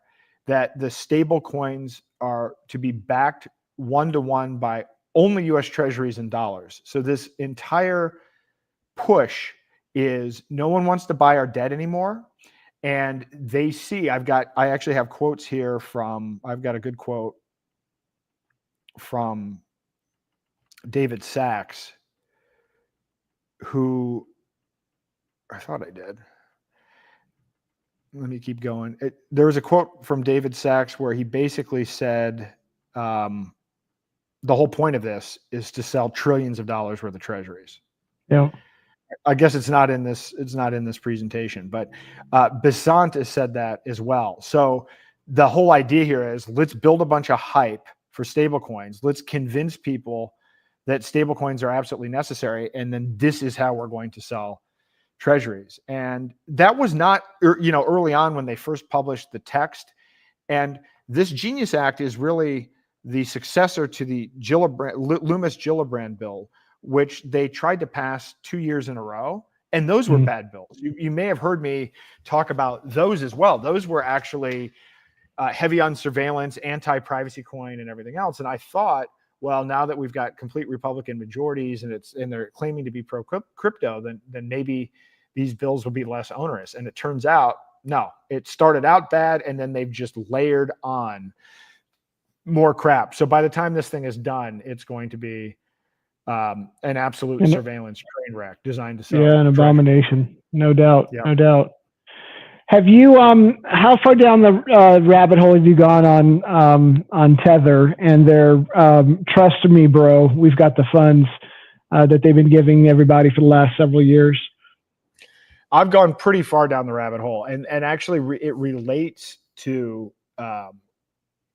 the corruption aspect of this. In fact, the new article that I'm writing is focusing on some new things that I've learned just in the last week or two.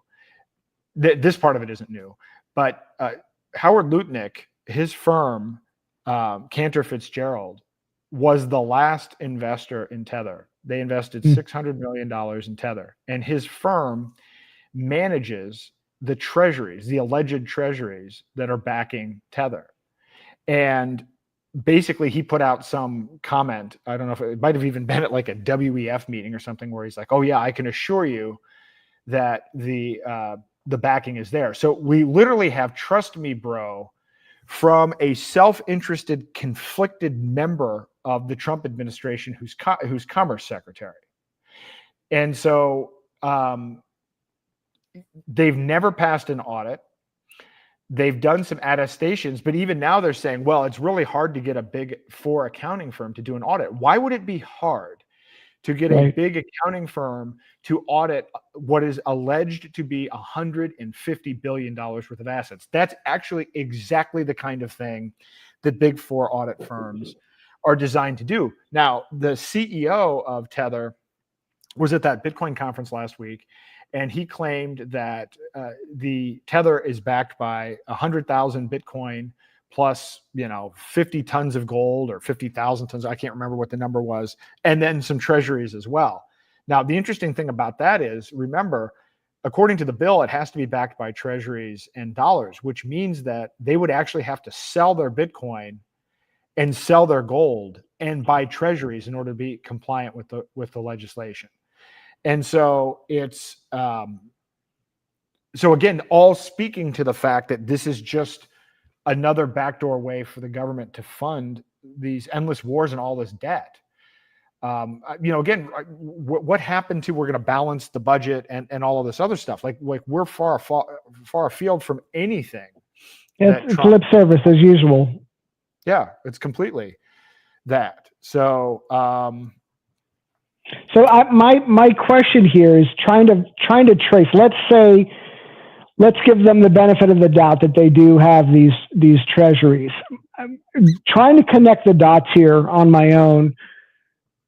It seems like the centralized exchanges are complicit in this scheme if it's actually happening, because they can't buy treasuries directly with Tether, but they can swap their Tether for USD through exchanges and then buy treasuries. Am I off in my logic in connecting the dots there? I'm just trying to figure out, if they actually do have these treasuries, how are they acquiring them in such magnitude? Well, so with this is interesting. So there are two things related to the two different stable coins. So there's Tether and then there's USDC, and they each have their own interesting kind of corrupt scenario. And so in the case of Tether, and by the way, this is another part of the scam with this.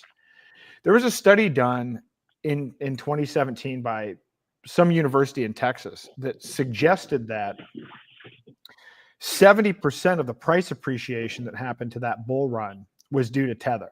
Yeah, I've seen that. I've seen that chart. And so it's conceivable that a big part of this entire perception of Bitcoin being a good store of value was a stable coin that was basically backed by nothing, being printed out of thin air. Yeah, thin air to pump the price. Now, it also turns out that Tether is owned by a company called iFinex, which is a Hong Kong-based company that also runs the Bitfinex exchange. Yep. Tether got into trouble in the US 2 times, once with the CFTC and another time with the state of New York. And in one of those analyses, it was found that when they did their study, Tether only had reserves 27% of the time.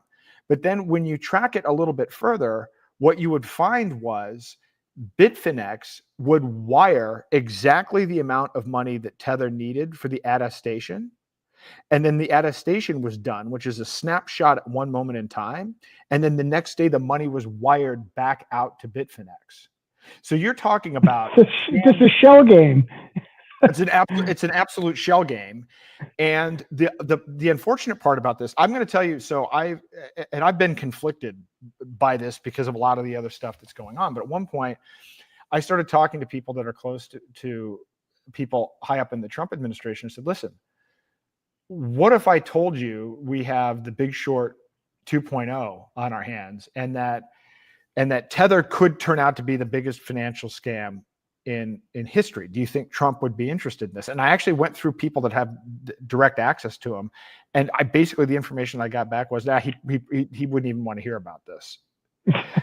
And I'm not even kidding. And so I spent all this time, and then I was going to go, so I went way down the Tether rabbit hole, and I read all the Whitney Webb stuff and all the CoffeeZilla stuff, and then every other thing that I could find. And then I've actually talked to people that know the people that run. I know a lot of people that know the people that run Tether and created Tether and everything else. And it's just, I'm not even convinced. I think the CIA might actually be involved in some of this in certain ways. And I'm not even going to go into the details on that. Some of it's speculative, but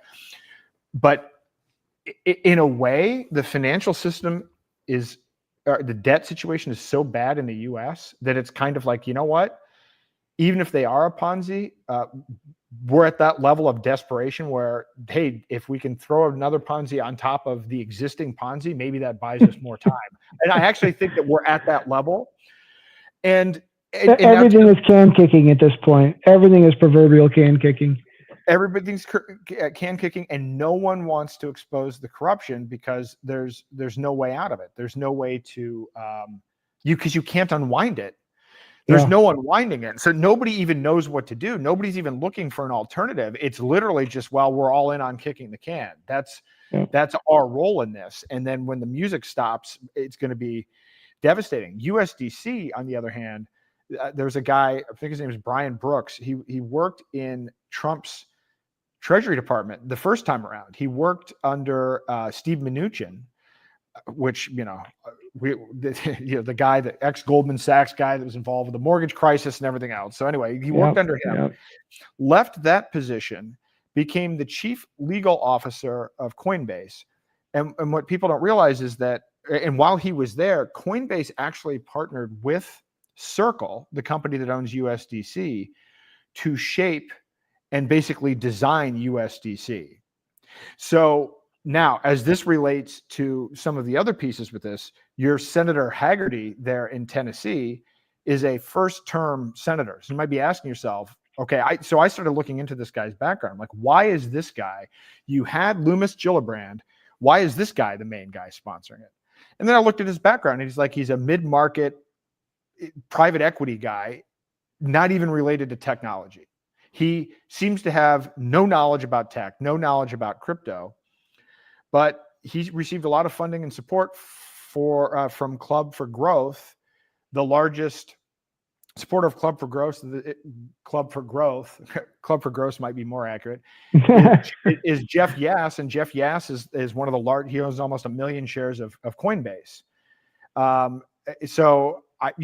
Again, it's all inside deals. And when you see the tweets that they're putting out, trying to justify this stuff, or the interviews on CNBC, it's clear they don't know anything about crypto, and they don't know anything about what they're talking about. They're just spitting out copy pasta and pushing an overall narrative. And it's so now I'm like, guys, you are signing up for a CBDC. And when I say CBDC level surveillance, I've talked in other areas about the fact that it's clever to focus on the central bank as being the problem in all of this, when the reality is that all of the surveillance of our existing money doesn't come from the Federal Reserve. It comes from Congress. The Bank Secrecy Act and the Patriot Act and all this other stuff, national security letters, and the IRS working with AI and everything else. The Federal Reserve didn't create that. If anything, the Federal Reserve is horrible, but if anything, they're a buffer. If you want to see something that's really bad from a digital tyranny perspective, imagine a world where Congress is issuing the digital currency directly. If anything, the Fed actually provides a little bit of a buffer. So they've led us all to believe that the boogeyman is actually the Federal Reserve, when it's the combination of Congress and the Federal Reserve and the commercial banks working in concert. That's the holy trinity of digital tyranny right now. They all work together. All of the debanking that you hear about with even the Trump family and everything else, Citigroup just put out a document yesterday or the day before saying, oh, well, we're not going to censor people anymore based on political beliefs. So most of the censorship that happened didn't happen because of a law. And it didn't even happen because of the Federal Reserve. These people were debanked because of woke policies issued by the commercial banks. And of course, the large commercial banks own, to some degree that we don't know because it's private, the Federal Reserve itself. And so related to all of this, so you have a situation now, so you have Tether, which is a dumpster fire with ties to the Commerce Secretary and everybody else. USDC, which has ties to people in the Trump administration and everything else. And now you have this announcement that the 4 big banks, Citigroup, Bank of America, Wells Fargo, and JP Morgan, are talking about working together to jointly launch a stablecoin. So again, what could go wrong? What could go wrong? What could go wrong? It's like, so somehow just the simple sleight of hand of calling it a stablecoin instead of a CBDC has been effective at convincing people that it's now freedom and not tyranny. And at that ridiculous Bitcoin conference last week, somebody put together a little collage of clips of every time one of the main speakers said stablecoin, and it's just this long stream. JD Vance, everybody talking about stablecoin. Oh yeah, I saw it. And so comical. So it's comical, but I'm going to do a full blitz media thing to alert people to these things that we're talking about. And by the way, it gets even crazier than this. So do you know, you may have missed this, do you know which blockchain is used the most to mint Tether? Tron. Okay, you do know. So, and Tron is a, Justin Sun is a Chinese national. There are only 26 nodes that control Tron. So in essence, it wouldn't be hard for the Chinese government to actually be able to take control and freeze Tether. Yep. And okay, you could say, well, what's the big deal? Well, the big deal is Justin Sun is the largest owner of Trump meme coin, and he invested over $10 million in World Financial Group. King of the shitcoiners. Well, so here's my question, right? So everybody talks about, because everybody's got to pick a side, right? And so Nancy Pelosi is bad. On my bad, I was wrong. He's invested $30 million in World Liberty Financial and the Trump family bullshit DeFi thing. Wow. So everybody's like, well, Nancy Pelosi made all of this money on insider trading. And look at this dem that did this. Well, what do you call it when the president of the United States launches a meme shitcoin, whose largest holder is a Chinese national, who also invested in his family DeFi platform, and whose blockchain is used to mint the largest stable coin that hasn't been able to pass an audit that might be able to be technically controlled by 26 nodes. What level of corruption? What level of corruption is that? Where is that in like a Nancy Pelosi, Bill Clinton like map, DEFCON map or whatever? Like, to me, we're reaching unprecedented levels. It is. It's the size of this house of cards is getting so big that when it does finally fall, it's going to be an absolute bloodbath on so many fronts. Well, what's wild about it, and what I suggested when I was trying to go through people to get to Trump, because I took the approach of, hey, this is going on. What if these guys are actually going to do this? Hey, what if Trump was almost shot and then he had a life revelation and now he's going to change everything? And let's play the what if. So let's play the what if game, and then let's try to arm him with the truth. Gatekeepers everywhere. No one wanted to talk about it. But you know what they'll do? They'll bail it out. What they'll do is they'll throw the founders of Tether under the bus, which, by the way, isn't hard to do when you look at their bios. These are people that have been involved in Ponzi schemes before. Like, the background of this group behind Tether, no one would back this. I mean, it looks like, have you ever seen there was a meme from 2017 when everybody was doing ICOs, and it's like they take the same guy and they like change his hairstyle or whatever, and then they give him one-word names. And so like now it's the same picture of this guy on the ICO deck, but he is in his CFO, CEO, and then lead developer role. Yeah. It's like this is what the Tether team is. This Tether team is not would not be backable in any normal world where people did due diligence. But now that the Commerce Secretary is involved, and now that everybody else has gotten involved and backed it, they'll bail it out. They will literally have the Treasury and the Federal Reserve bail it out. They may throw somebody to the wolves. They may throw the current CEO or one of the other guys to the wolves, but they will bail this thing out. This is why when I use the analogy of the Big Short 2.0, I literally mean it. I literally mean they will bail this out at this point, because everybody's so involved that, and it would be so embarrassing and so devastating that they'll screw us again. They'll devalue the dollar that much more. Now, I saw something that I have to vet, and my guess is that it's related to one of these amendments. But what I saw in this article was that in the event of a bank insolvency, stablecoin holders will get bailed out first. Madness. Yep. Madness. What's also telling is $1 trillion proposed to be allocated to quote unquote defense. I think that's very telling as well. They know the shit's going to hit the fan at some point, and I think they're preparing for what that fallout's going to look like. I agree. And then you add in Palantir, and Palantir is already doing, Minority Report level pre-crime stuff at the state level. And so, so they're building this, infrastructure to try to handle the fallout. And, you have the great taking, and then you have all this other stuff, and it's all just building. And again, the point is people have got to get out. Like that is, there's no negotiating with it. There's no working within the system. There's no convincing these people to do the right thing. It's so far gone that's not even available as an option. So now it's just a matter of, can we cut through the noise? And so I do see a window of opportunity. I'm not saying that it's completely optimistic, but what I'm saying is that there hasn't even been an opening. The Trump thing has turned out to be a disaster simply because the technocracy was going unchallenged. At least when it was Biden, people were angry about it. But you just throw some new words behind it and throw some Silicon Valley, names behind it, and then all of a sudden it's like, oh yeah, this is great. Did you see the thing? So right now there are suspicious activity reports. If anybody does more than a $10,000 transaction with a bank, an automatic report goes to the Treasury Department. It's called a suspicious activity report. Well, the Treasury Department about 6 weeks ago issued a policy directive that said for these 30 zip codes in California and Texas, we're lowering the amount from $10,000 to $200. Because why? Because they want to catch illegal immigrants.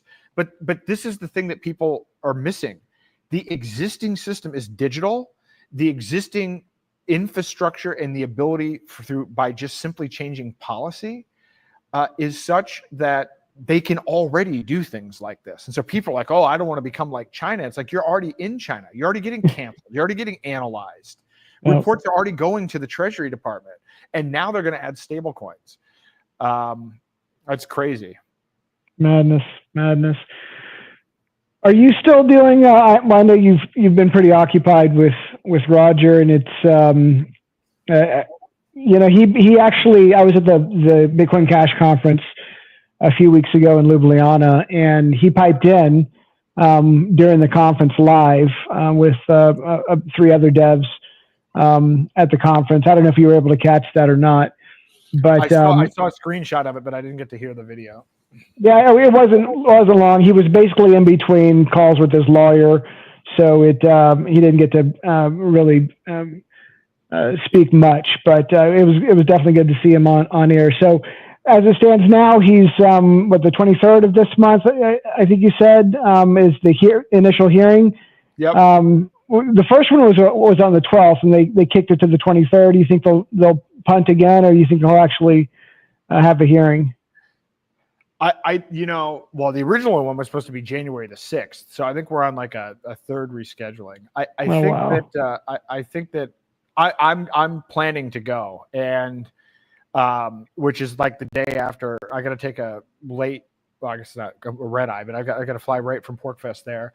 So I'm buying my tickets. I'm buying refundable tickets, which is what I recommend that everybody do. But it does look like at this point it's going to happen. And as I said at the beginning, we hope that Roger's not there, because if Roger's there, that means he's been extradited and he's probably in prison. So it's really coming out and showing support, hopefully in his absence. But there's always a chance that it could be rescheduled. And look, the only thing that I can gather from this is the fact that he hasn't been extradited, given that he's lost all of his appeals in Spain, must mean that there's some negotiation going on. So I would hope, I have no data to support this, but I would hope that, I guess he's dealing with the government. So, mostly the situations I've been in have been civil. And usually, like in a civil situation, you're kind of like, oh, well, if I've got this court date coming up, this is a good opportunity for me to, negotiate a settlement so that both parties don't have to go waste all the time and money going through the court process. But this is the government, so they may have a different outlook. But I hope they actually settle something between now and then. Now, if they do settle, is that the way around or out of the hearing, or is the hearing mandatory? Will there be a hearing regardless of the outcome? Oh no, they could have the hearing completely canceled. Both sides would sign an agreement saying, here's what we agreed to, and we no longer need to engage in this process. So the hearing is absolutely not necessary. Now, understand what the hearing is. The hearing is a motion to dismiss hearing that was asked for by Roger's lawyers. So they're trying to get the entire case dismissed on the basis of a whole variety of egregious things that have actually been done, and even some other points about how ridiculous how unclear even the rules were at the time. I don't think his chances of getting it dismissed are really all that great, not because there aren't merits, but just because it's pretty hard to get a motion to dismiss. And this initial hearing, if it does actually happen, is this just setting the stage for a trial, or what actually happens here in this hearing? Well, so this hearing is just on a motion to dismiss. So if Roger prevails, then the whole case is thrown out and he's done. If he does not prevail, then it goes to a trial. And I might be wrong on this, because it's been a long time since I looked at the PACER, which is the official court documents with the docket and the schedule and everything. But I want to say that they allocated like 12 or 14 days for the trial, which is actually a long time for a trial. At least it seems to me. And I can't even imagine what that's going to look like. I will tell you that, again, if you look at the case, you would say, and even if you run the case through AI, you'd be like, hey, Roger's got a pretty good chance. The problem is, like, the percentage of the DOJ has a really high percentage of wins, and they have a really high percentage of wins with tax cases. The other thing is, at least, well, I don't even know if at least, I don't know if it's better to be in LA or Boston, but Ian Freeman's case was so tragic that the DOJ manipulated the evidence. I mean, and they were really selective. It's like, well, we're going to pay this 30-second audio clip, where if you actually played, 90 seconds, you'd get a completely different interpretation of what was going on. Wow. But the jury is so unsophisticated on these matters that the DOJ was actually able to get Ian convicted for money laundering. And the judge threw out the money laundering conviction, basically saying there's actually no evidence. It's very rare for a judge to throw out a jury conviction. And the judge did in this case because there actually was absolutely no evidence. That is the degree to which the DOJ is willing to manipulate, and the difficulty with which it is to get a jury to understand these kinds of technical matters. So I don't know what all is going to happen, but I can imagine if it went to trial, they're going to play all these video clips of, Roger saying things like, taxation is theft, and a whole variety of things, which are 100% true, and that we support completely. But if you're in LA, depending on how the jury selection goes, most of those people may have never heard of these concepts. And so I don't know. My hope is it really should be settled. I mean, he actually should be pardoned. And I mean, truly, right? All of these other cases, these SEC cases. I mean, look, if Richard Hart can have his case dropped, then Rogers certainly can have his case dropped. Rogers is the most egregious example of wouldn't pardoning be an admission of guilt, though? It would be nullified, right? It just would be stopped, because pardoning is very specific. It means you are essentially admitting guilt, and you're being pardoned of that accusation. You can actually get a pardon prior to getting a conviction. Usually a pardon, people think about pardons as something that you only go for after you've exhausted all of your other options, right? Roger's not been found guilty. Roger's not had a trial. So this would fit into the category of what is called a preemptive pardon. Now, preemptive pardons are generally rare. I think the first ever preemptive pardon was Richard Nixon, but other people have gotten it until recently. A lot of people got it under Biden. I think Roger Stone got a preemptive pardon, and then Anthony Fauci and Hunter Biden and others. So it is not an admission of guilt, and there are some good reasons why that he deserves that, because again, Biden wanted a CBDC. I'm 100% convinced, which is why I've been so passionate about this, that Roger was targeted because you've got to close off all the other options, and you don't need Roger going around talking about Bitcoin Cash and Zano and everything else. And that's why, because the grand jury was convened on this before hijacking Bitcoin was even released. And then I think he's actually in a little bit more of a bind, because some of these Bitcoin maxis don't want the new administration to know about some of the stuff that he was saying in hijacking Bitcoin. So I actually think he's been hit from both sides on this, but the administration should drop it, because it is Biden era. Like, there shouldn't be any, there's no expenditure of political capital here. How does this doesn't damage Trump to release Bitcoin Jesus from Biden era crypto lawfare. And people don't remember this. So at the time when this happened, before the election, I actually talked to a whistleblower within the IRS who actually said that, remember, Biden was hiring 87,000 new IRS agents.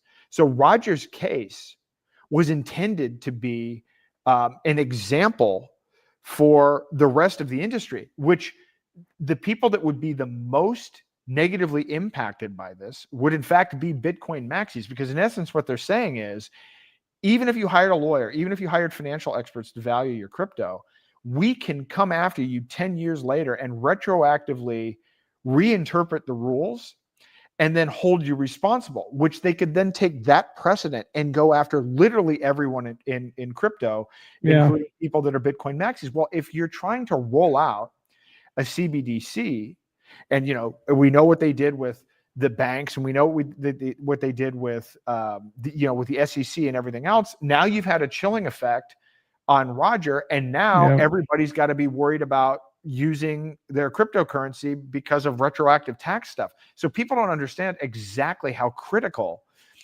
Roger was as a target for Biden. So this should be a no-brainer for Trump. I don't think it costs him anything to drop this. And I'm trying to be, on the one hand, I'm like, all right, here's all this corruption. And then I feel actually conflicted about, like, people need to know what's going on with the stablecoin bill, but then I'm like, I don't want that to negatively impact, Roger. But at the same time, it's like, look, this is actually happening over here. Yeah. But they absolutely should drop the case. There's no merit to it. And I don't know why. I don't know why. Hey, maybe it was Elon who said membership had its privileges, and it wasn't somebody from the administration. So maybe we can use the Elon-Trump division to maybe get Trump to revisit a pardon. But the most likely thing should be, I would think, that the DOJ drops it, just like the different federal departments drop the other cases, like the CFTC dropped their cases, the SEC dropped their cases. I mean, that should be the natural flow of things outside of blanket pardons for everybody. And unfortunately, as we know, the DOJ is not, the DOJ hasn't done much of anything related to any category of thing, let alone crypto. So in this instance, whereas the SEC, a big percentage of what they do might be crypto related, crypto is a pretty small percentage of what the DOJ does. And so they're still going after Roman Storm. They're going after the Tornado Cash guys. They're going after the Samurai guy. None of that has been dropped. It's not even specific just to Roger. There's been no activity. I don't even know if there's acknowledgement. Does Pam Bondi, does the AG, did they even understand what's going on here? Is this even elevated to the level of something that they even know to pay attention to? Right? I like, honest question. I think that this is why this is probably going on longer than it should, but I really hope it gets resolved. I don't think, look, with this, everything blowing up with the Trump administration, and if it's true what Elon said about Trump being in the Epstein files and that the truth is going to come out, well, then, how much longer is Pam Bondi going to be there? How much longer is Kash Patel going to be there? How much longer is Dan Bongino going to be there? And then that means all new people. So whatever's actually going on, now you've got a whole new rank ordering of priorities with whatever the biases are for the new person that's in there. And so it's just whatever. I'm hoping, not that I have any influence over the outcome, but I hope that it gets resolved as quickly as humanly possible. Now, I know at one point you'd mentioned some key individuals that had close ties to Trump that were at least trying to run it at the flagpole expeditiously. Is that a dead end, or? I have no idea. I don't know what's going on. I don't know any of the details of what is going on a day-to-day basis. I actually don't talk to Roger about the case at all. In fact, deliberately and explicitly, because I don't want anybody to think that either that I'm speaking for him or that I'm directly involved, because I'm not a lawyer. I don't have attorney-client privilege. It's been reported publicly in the New York Times that he's working with Roger Stone. And so, but again, I have no idea. I can assume that things are going. The fact that he has not been extradited, to me, means that something is going on. I don't know what's going on, and I don't know who's involved, but I do think something is going on, and I'm sure there are positive things going on, and he has good people working with him. I know that he's got Tracy Thurman in there. He's got I think Angela McArdle from the Libertarian Party has been involved at some level as well. So I think he's got a good team, but I don't know what all that means. I don't know how that impacts. And then there's just stuff where you just think about it. It's what bothers me about this, and I again, I have no information about it, but when I see, Michael Saylor sitting there with Eric Trump, when I see the Winklevoss twins, as one of the big donors to his campaign, I'm just kind of like, all right, well, so who in Trump's Bitcoin inner circle is there either advocating for Roger or at least providing any level of a balanced view. And so a lot of people showed their hand for sure. It's really disgusting to me to see how many maxis were so quick to throw Roger Ver under the bus when all this started to shake out. I mean, you don't have to like the guy on a personal level, but you have to concede that you would have nothing to do by and large with this industry if it weren't for this individual that's done more for this technology than any other single person on the planet. He didn't name himself Bitcoin Jesus. He earned that title for a reason.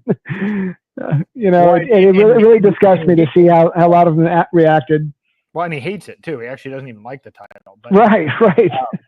And look, I didn't go to the Bitcoin conference, but I didn't hear any of the talks mention him. I know that there were some people there that like Mark Edge and others that were advocating for Ian, and then actually a whole group. They had a handout with I think four different people. Yeah, I did hear back. I saw it, but I did hear that there were a lot of people bad mouthing him there, and I mean, like to your point, they're not even understanding that they're actually working against their own interest, because of course, because I guarantee none of them were as diligent about handling taxes and everything else as none of them were as diligent as Roger about that. So but at the same time, I mean,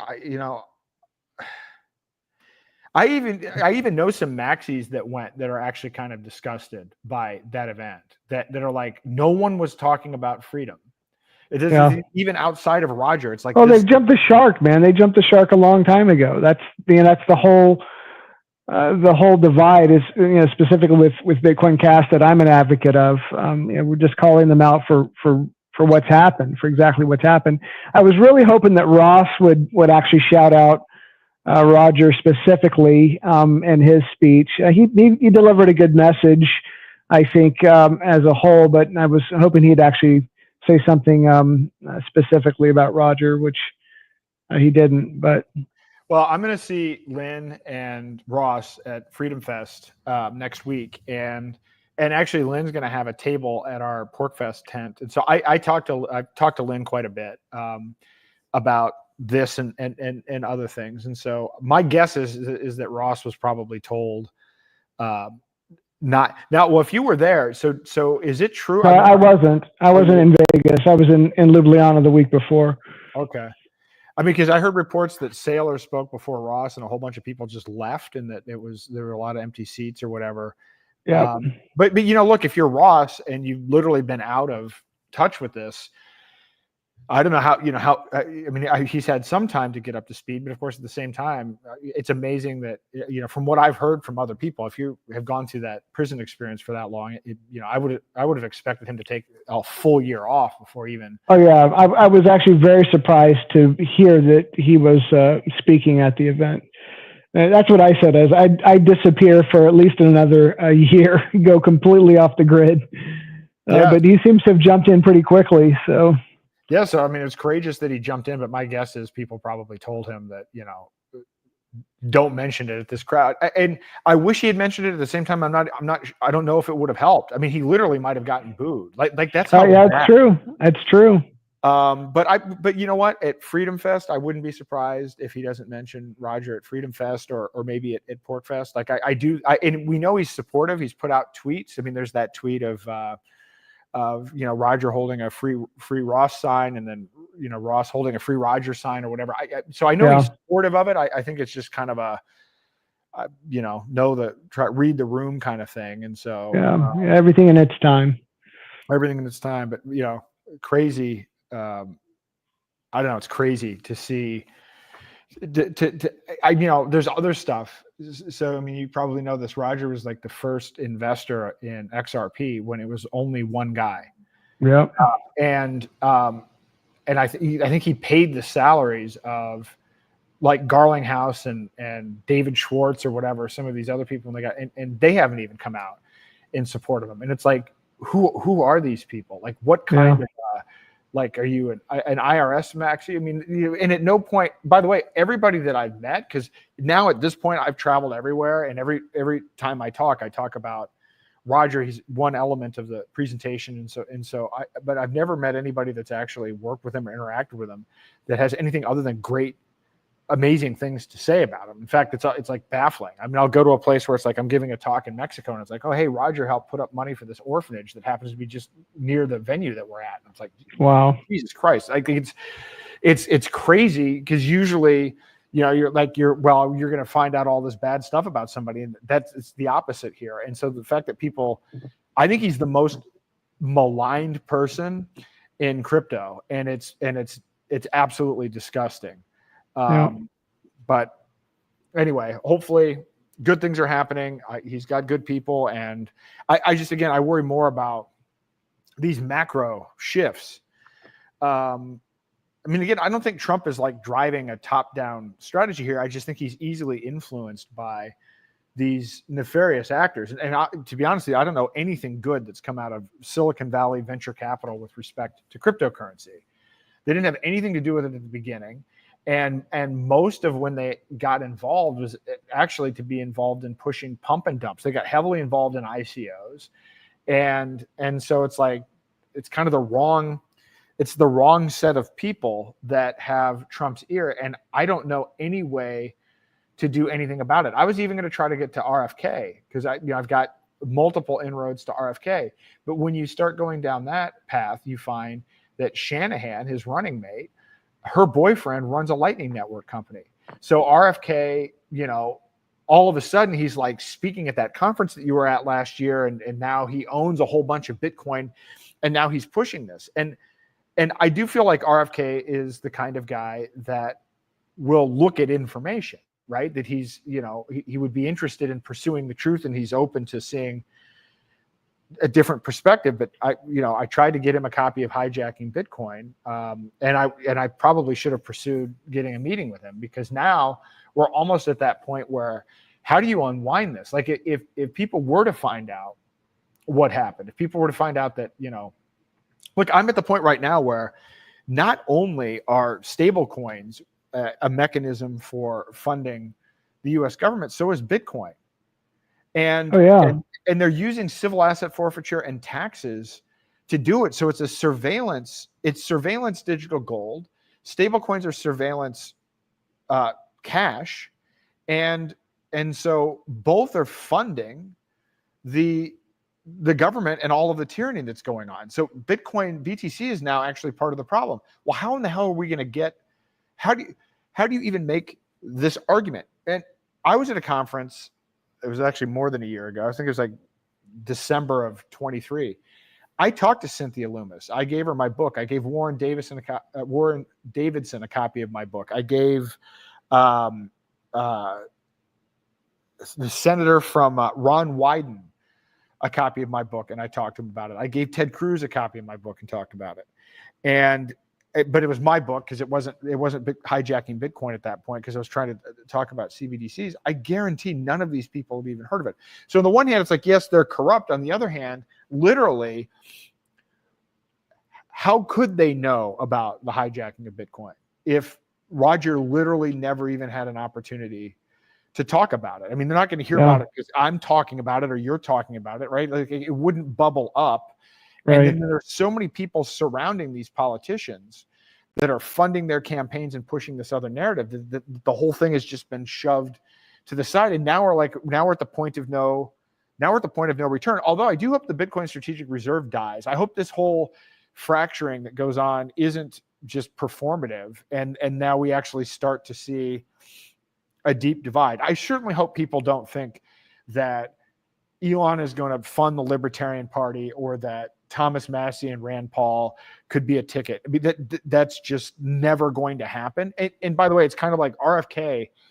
I mean, as much as people like him, it's like, was the guy not smart enough to realize he wasn't going to be able to get the nomination in the Democrat Party? And then was he also not smart enough to realize that third parties aren't viable? Like, is anybody doing any basic research? Because there are reasons, pretty objective reasons, why these things can't happen. I mean, I've seen, Elon talk about, now he's talking about doing a constitutional amendment. I've seen this, conventions of the state. I've seen all of this shit before, and it's just all one more rug pull, all one more. If Elon was saying, if this doesn't work this time around, it's the end of civilization, and now we're talking about the midterms again. Was it the end of civilization or not? Right? At some point, is he just trying to extend the false hope? Because it is false hope. You don't unwind Ponzi schemes. You don't unravel a failing empire. And so, whatever. We'll see. We'll see what happens. But do you have any connections to Mike Benz? Do you know Mike Benz at all? I have met Mike Benz at an event, but I can't say that I've met him, but I wouldn't want to make any representation about actually knowing him. I didn't meet him, but I was able to actually personally place a copy of Hijacking Bitcoin in his hands last year in Nashville at the conference, which was cool. He was it was an interview, kind of a roundtable with Preston Pish, I believe. And they actually ended up getting into it over Tether right when it was really getting interesting. It was one of the last stages and meetings of the conference. It was one of the side stages. And so it was literally wrapping up the conference, and it was really getting interesting. And Mike was asking some pretty tough questions regarding Tether and Bitcoin, and Preston was dancing a bit. And then all of a sudden they're like, "Oh, we got to go, guys. We got to wrap it up." It just, right when it was getting interesting, they just pulled the plug on the whole interview. But as he walked off the stage, I was able to physically put a copy of Hijacking Bitcoin in his hands. He's been very observant and critical of Tether for a while now. I think it'd be a great person if you could connect with more and have on. Would be a really good discussion. He was on Rogan, I think, just not too long ago, a couple of weeks ago, I want to say. Yeah, no, I saw him. I do have his email address, so I mean, I can ping him on this, and it's I think I want to do this next article and then start doing the rounds on this, and then seeing who all we can pull into this. And then also I'm very curious to see who's going to shut it down. And I mean, now that Tether's a big investor in Rumble, it's going to be fascinating to see kind of the layers of censorship to this. But yeah, it would be good to get him in on Tether, but then also USDC. And, I to a certain degree at this point, if you had asked me 6 months ago, I thought Tether was the big scam, and now it doesn't even matter if it's Tether. They could allow the 4 big banks to issue these stable coins. It's still the same problem. It's like, okay, what is the actual, but I don't know how to, well, we'll see how much traction that we can get. But as you know, once you get outside of our circles, most people have no idea what any of this is. Yeah. And so how you get a large mass of people to realize. Exactly. Well, that brings me to my next question. Are you about ready to get back on the seminar and educational horse again, and start doing some seminars? I think nobody's coming to save us. It's up to us to get the word out, and that word can and will spread in time. And I see no better avenue than actually doing what you're doing, being a loudspeaker of voice, educating. And I think those seminars that you are doing are pretty critical. What's your forecast looking like for that?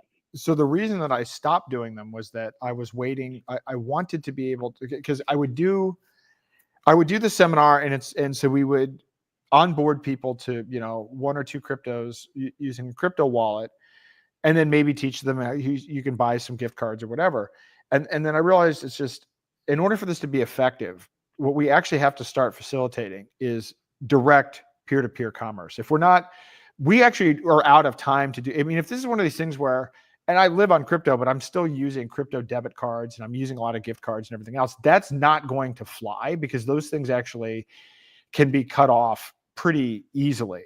Sure. And particularly where everything is going. And so then where I went with it was, I was waiting for now payments to integrate Zeno. And in fact, this was supposed to happen last November. They actually got through, they were working on it technically, and it was about to happen. And so then I'm like, okay, now imagine we're doing a workshop, we're onboarding merchants and we're onboarding customers where at the end of it, they can actually make a direct transaction.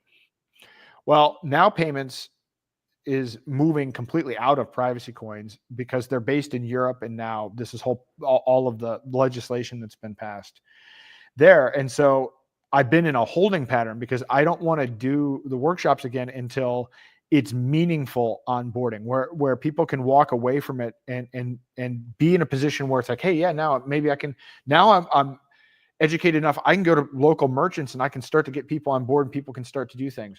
And what about actually targeting those merchants instead of the general public?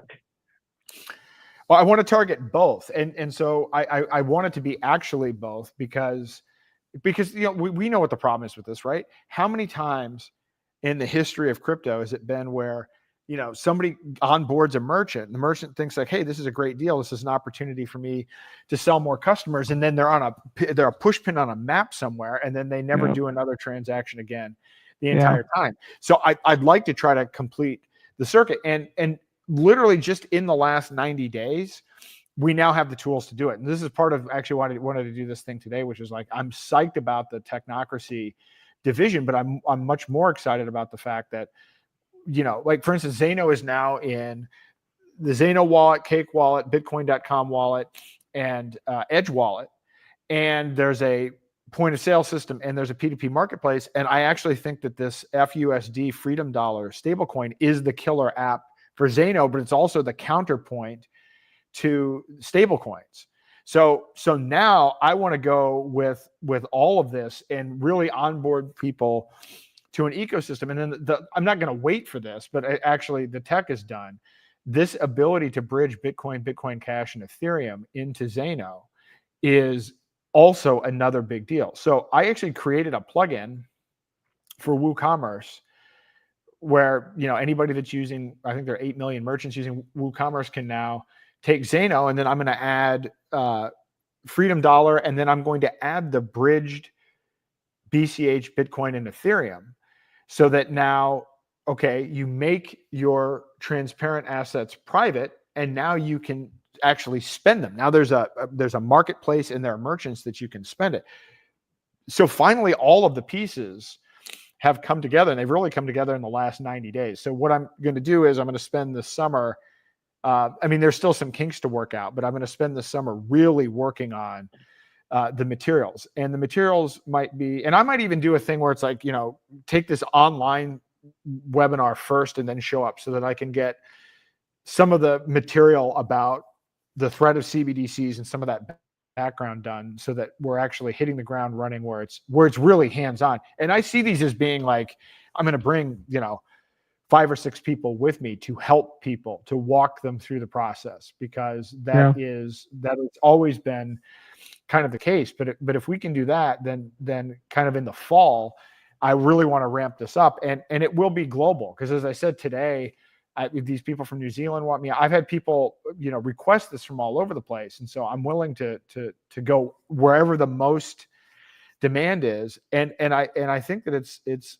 I may even put together an advisory board and have a separate little conference with leaders in some of the merchant categories that I think are essential and where they're likely to be the most interested. So get like somebody in the food freedom category that knows all of the, you know, main people in the food freedom area, somebody from the health freedom area, and get together and have, you know, a powwow about how we can leverage those networks to onboard those merchants and be strategic about which merchants we onboard. Because again, I think certainly anybody can join at any point in time, but I think we need to get the basics down so that we, you know, when they elevate this, and when it gets to the point where your only choice is a stable coin, and they start ratcheting that up, we have to have not just technology that could be used, we have to have technology that's actually being used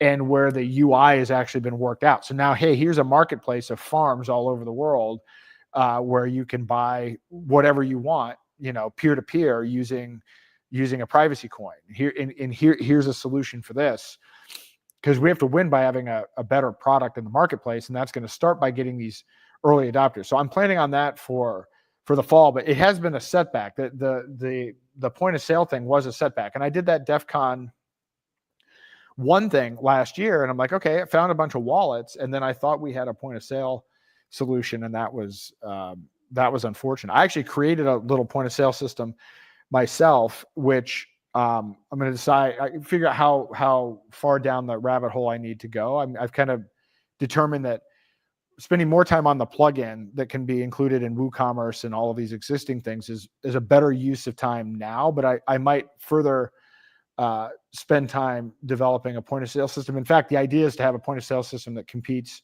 with Square. When I was on my fast, I went through this period for like a week where like all of a sudden, like I'm writing 2 books and coding at the same time. And I'm like, I haven't coded in 30 years. I'm not the greatest coder in the world, but I know enough actually. And I've run enough like tech companies where like, all right, now I can actually piece this together. So like, hey, I've got a prototype, managed to figure out how to get all of it working and connecting with the node. And then I'm like, hey, I'm going to buy a touch screen for Porkfest and all this other stuff. And then the fast, went downhill kind of after day 21. And now I'm actually trying to figure out what I did. I'm actually having to relearn what I did during that other period. It's a little embarrassing, but we will have these, we'll have a full set of tools. And then being able to bridge Bitcoin Cash, and Ethereum in gives you more buying power. So if people are rushing in to buy exchange for the privacy stablecoin, and then you have people that are at least becoming aware of the fact that they have to actually make their transparent blockchains private or they're going to be tracked, then there's a huge amount of actual transaction volume that should be coming through the network, and that's exciting. I know in the past you've used BCH heavily and been a big advocate of it. Have you been paying attention this last year with a lot of the developments, and do you know about the latest upgrade that we pushed May 15th? I saw that there was an upgrade, but I to be honest with you, I don't know what all of the specific details are. So it's the VM limits, virtual machine limits, and big integers upgrade. We called it Velma. They've kind of got a pretty cool ongoing theme with female names on these upgrades, which coincides nicely with the conference every year. But this allows developers to really put the pedal to the metal in creating solutions on the chain going forward, including this really does open the door for more robust privacy solutions. We already have Cache Fusion, which gives you anonymity if need be, but the valid argument is that it's not encrypted privacy like a Monero. But with this new upgrade, we really have the potential to do some big things in that space, on chain, like we've always done, not a side chain or an L2. So maybe something you want to keep an eye on as well. It's love it or hate it, it still holds the granddaddy name of Bitcoin, and it shares the Genesis block with BTC. So I think that pulls some weight. And the fact that it is one of 2 coins that has no known issuer, I think that also carries weight. I think that's often understated. The fact that Satoshi Nakamoto is essentially the inventor of both. We just have one that scales.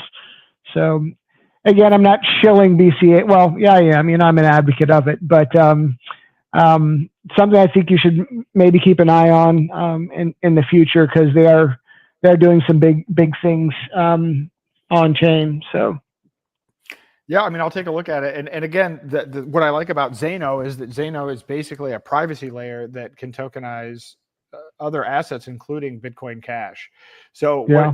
what essentially it's going to allow people to do is retain the unique features of each individual blockchain, but simply wrap a privacy layer on top of it. So I'm not anti Bitcoin Cash. I'm not anti any of these things. I'm just, we've got to figure out how to get the privacy element going and creating an ecosystem around it. And Bitcoin Cash is part of that. That is part of confidential layer. And my guess is, I mean, I've seen a hint of it, but my guess is you're going to be able to take your Bitcoin Cash probably in the bitcoin.com wallet and like just a click of a button inside the wallet, convert it to a privacy form through this tokenized thing. So I'm all on board of that. I'm a Bitcoin Cash fan, but I'm heavily like, privacy is key, and Bitcoin Cash has, less of an issue. I don't know if it's tracked as much as Bitcoin, but man, when you see what's going on with chain analysis and everything else, like the transparency thing is kind of a deal killer. Like people are getting crushed with this stuff. Like to the point where in legal disputes, it's, with a bank statement, you may be able to go back 7 years. With crypto, it's like, it's everything. And so, I'm not just Zano. I mean, I still, support Monero and everything else. And I'll take a look at the BCH thing as well, and what some of the privacy upgrades are. And that's great. Cause again, to me, privacy is now fundamental. And it wasn't when I first started talking to you, because I mean, when we first started talking, I was just coming off of this was the BSV trial with Craig Wright. And then, I'm sitting there scratching my head. It's like, they're building these CBDCs that do 1 million transactions per second. And it's, and everybody in crypto is like, well, it's got to be my chain. It's like, your chain is not going to be able to, no one chain is going to be able to do this in a short enough period of time. Think about it. How do we get to $27 trillion worth of activity using one chain? It's like, we need to, I like the part about Ross's talk was that we do need unity, but we need to recognize what we're unifying against. And what we're unified against is technocracy and digital surveillance coins. Like the infighting is like, it's like we're battling for 900th place, right? Yeah. I mean, it really does feel like that sometimes. And so I hope, hopefully these the BCH community and the Zano community I don't even view them as being opponents. I view all of this as actually being complementary. And so I don't know if you're going to be able to make it to Porkfest. I hope you can. It's a bucket list item. I won't be able to make it, but I'd love to get. I don't know if you saw my message earlier. I'd love to get you some cash stamps to hand out up there. I'm going to get a stack to Sally Mayweather as well to take up there. I think he's going to be there for at least a couple of days at the end. So yeah, let me know if you want, and I'll get you a stack of cash stamps for the event. But yeah, it's on the list. I'd eventually love to go and take the entire family for the week, but it's not going to happen this year. So.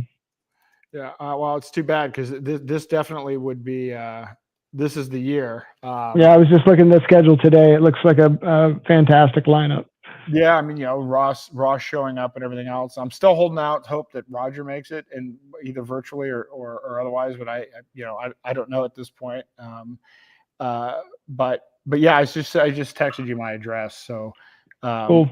So send some cash stamps. But I think this will be a big event, turning point, because so many people got onboarded to Bitcoin, and now the two main tents are all privacy coin related and everything else. And so, but the Ross's unity message, we really need to, I mean, look, it's still not there, right? So all of these conferences that I've gone to, which has been exhausting, even the crypto ones are not focused on adoption and use.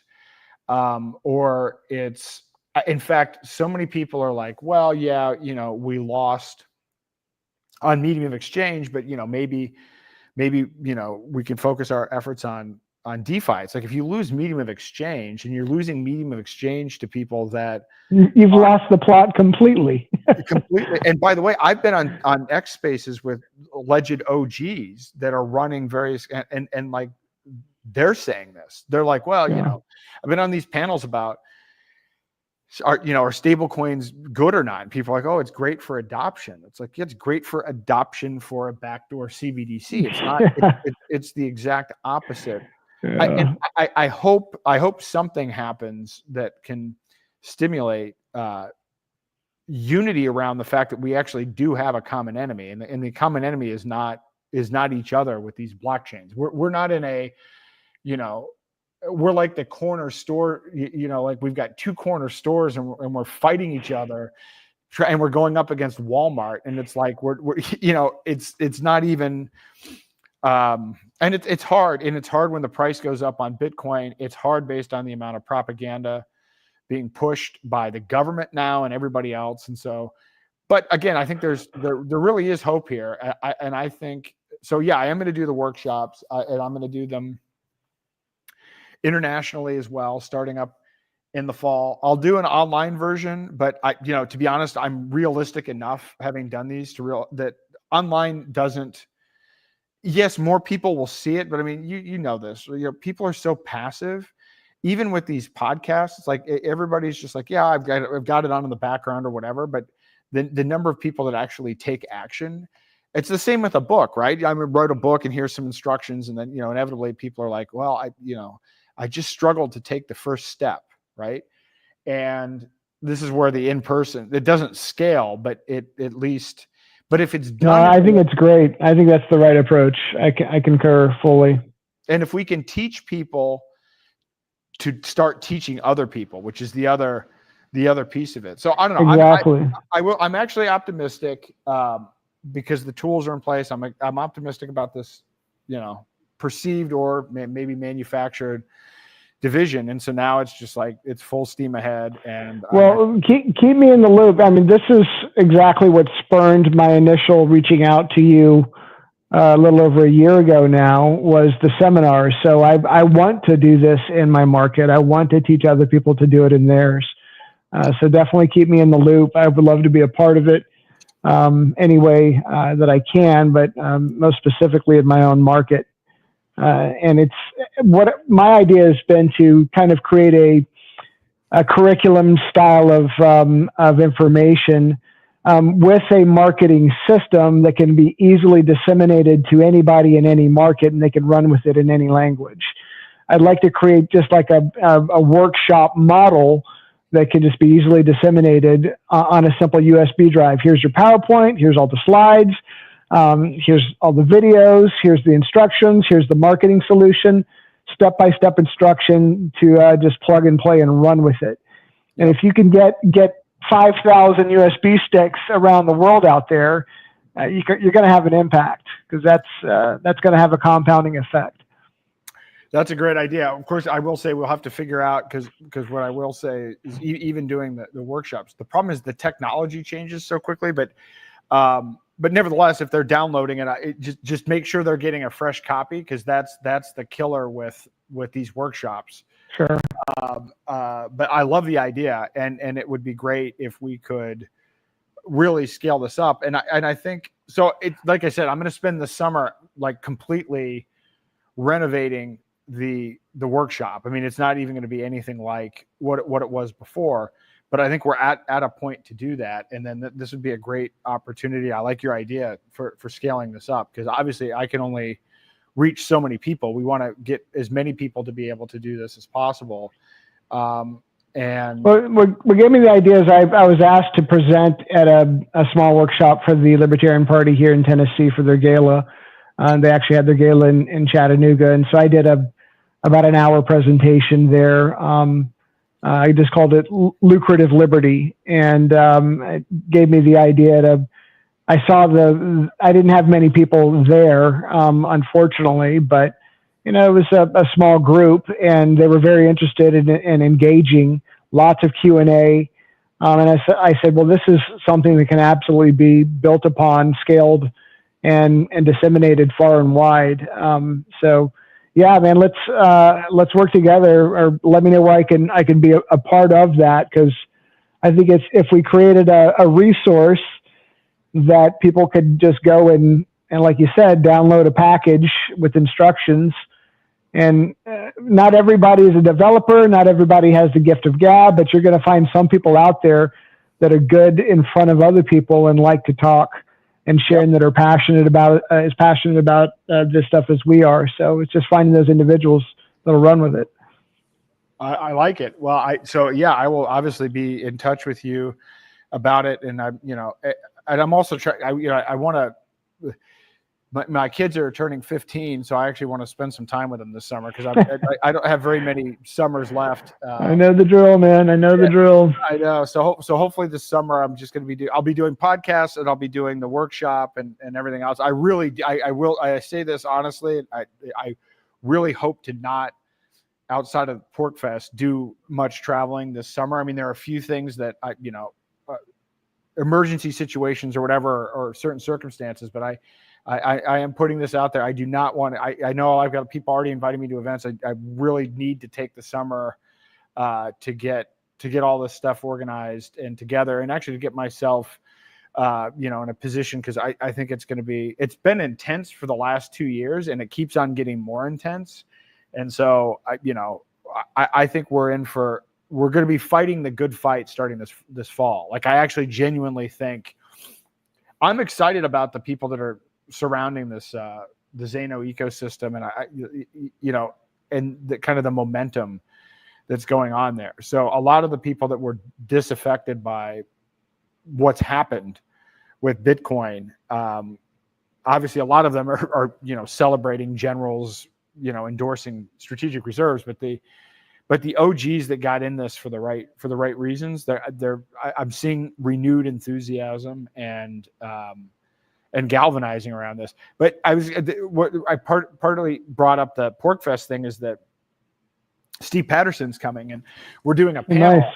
And I just did an interview with him yesterday for like 2 hours. And, we originally had this agenda. It's like I was going to talk about stable coins and everything else. And we ended up talking about religion and philosophy for 2 hours. We didn't even talk about hijacking Bitcoin, which is great because that's actually aligned with what he's doing with his primary interest. I mean, hijacking Bitcoin was a project just because he wanted to kind of get it out of his system, like this cathartic, like actual disappointment that, hey, here's what actually happened, but now I can move on from crypto to other things. And so we talked about, well, what is he going to talk about at Porkfest? And it's like, we don't want to do hijacking Bitcoin again, in part because there's almost like no one's actually refuted the book. There's actually, which is amazing. But I think there's a more important thing that we came up with, which is the title is basically, okay, Bitcoin was hijacked. So what? Now what do we do? And actually, the idea being, we need to figure out, we know how it was hijacked. We know that it used propaganda and censorship and all of these other techniques. But here's the thing. We haven't figured out, how do we make sure that doesn't happen again without actually engaging in those same tactics? We actually don't have a solution for this. And I was on Monero Talk yesterday, and I think part of what we're talking about, look, there are going to be 100% deep state actors that get involved in this and try to screw this up. There's no way that will not happen, right? And so, and again, I'm actually literally just throwing this out as a question written. This is going to be the topic, but what do we do about it? And I think we should probably get some thoughts together. I mean, obviously, being vocal as it's coming up is part of it, but we really do need to develop kind of a game plan, because I am already worried about it. I'm already seeing some stuff. There's some division going on in the Monero community around certain things, and some of it. I was going to say you were on with what's his Dugan? What's his last? Is that Dugan? Doug. Doug. Doug Tuman. And Tuman, yeah. Who's the guy that wants to physically fight this dude? Did you see this? I saw that, some guy named Maverick, and I'm like, Doug is genuinely one of the nicest collaborative people. Like, Monero. I went to Monerotopia, and so we're jointly doing this tent at Porkfest. I'm like, hey, Monerotopia is great.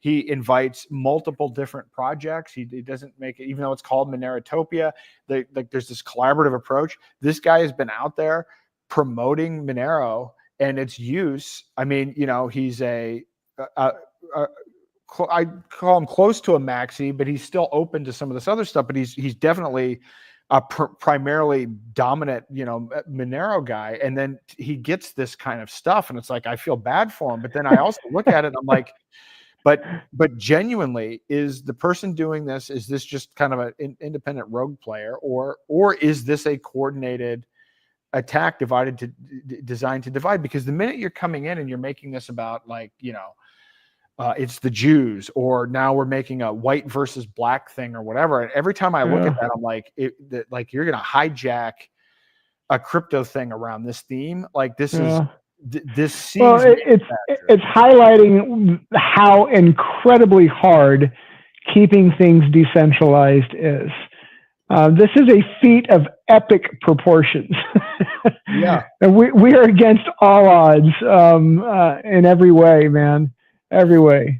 There's so many ways that this can be derailed, and I mean, it will be an absolute miracle if we can have a peer-to-peer electronic cash system for the world. It will be an absolute miracle, but it's something worth fighting for sure.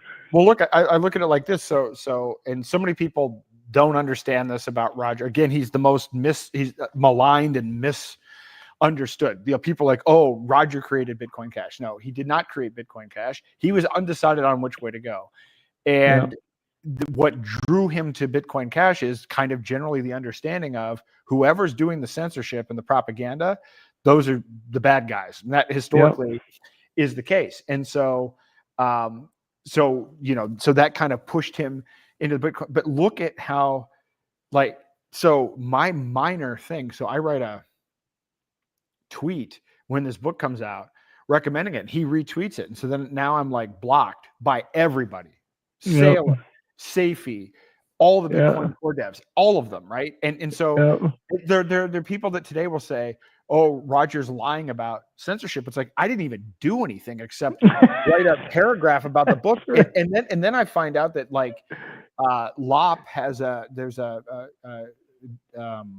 GitHub with lists of people to block. They not only block, they auto block. They completely do everything that they can to shift away from discussions. But what he's going through now is the ultimate censorship and propaganda campaign. And in this case, it was pushed by the state. And then he's got the same people that were censoring him in the private realm also continuing this. And so now we have to look at this. So when we're saying, well, what is the solution? Well, hey, look, the main guy fighting for the truth of this is now on day 402 in Spain, facing 109 years in prison, and he was silenced during probably the most critical time when people needed to hear about hijacking Bitcoin.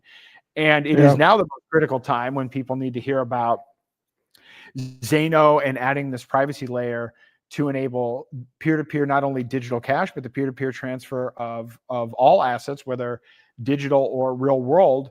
And so it's like, other people are stepping up trying to communicate this, but it'd be like 100x better if Roger were able to do it. And they know that, and this is why this is happening. This is literally the level that we are up against. And it's, we got to come up with a the old adage rings true. If you want to know what's going on, follow the money. If you want to know the truth, look at who's being silenced. Yep.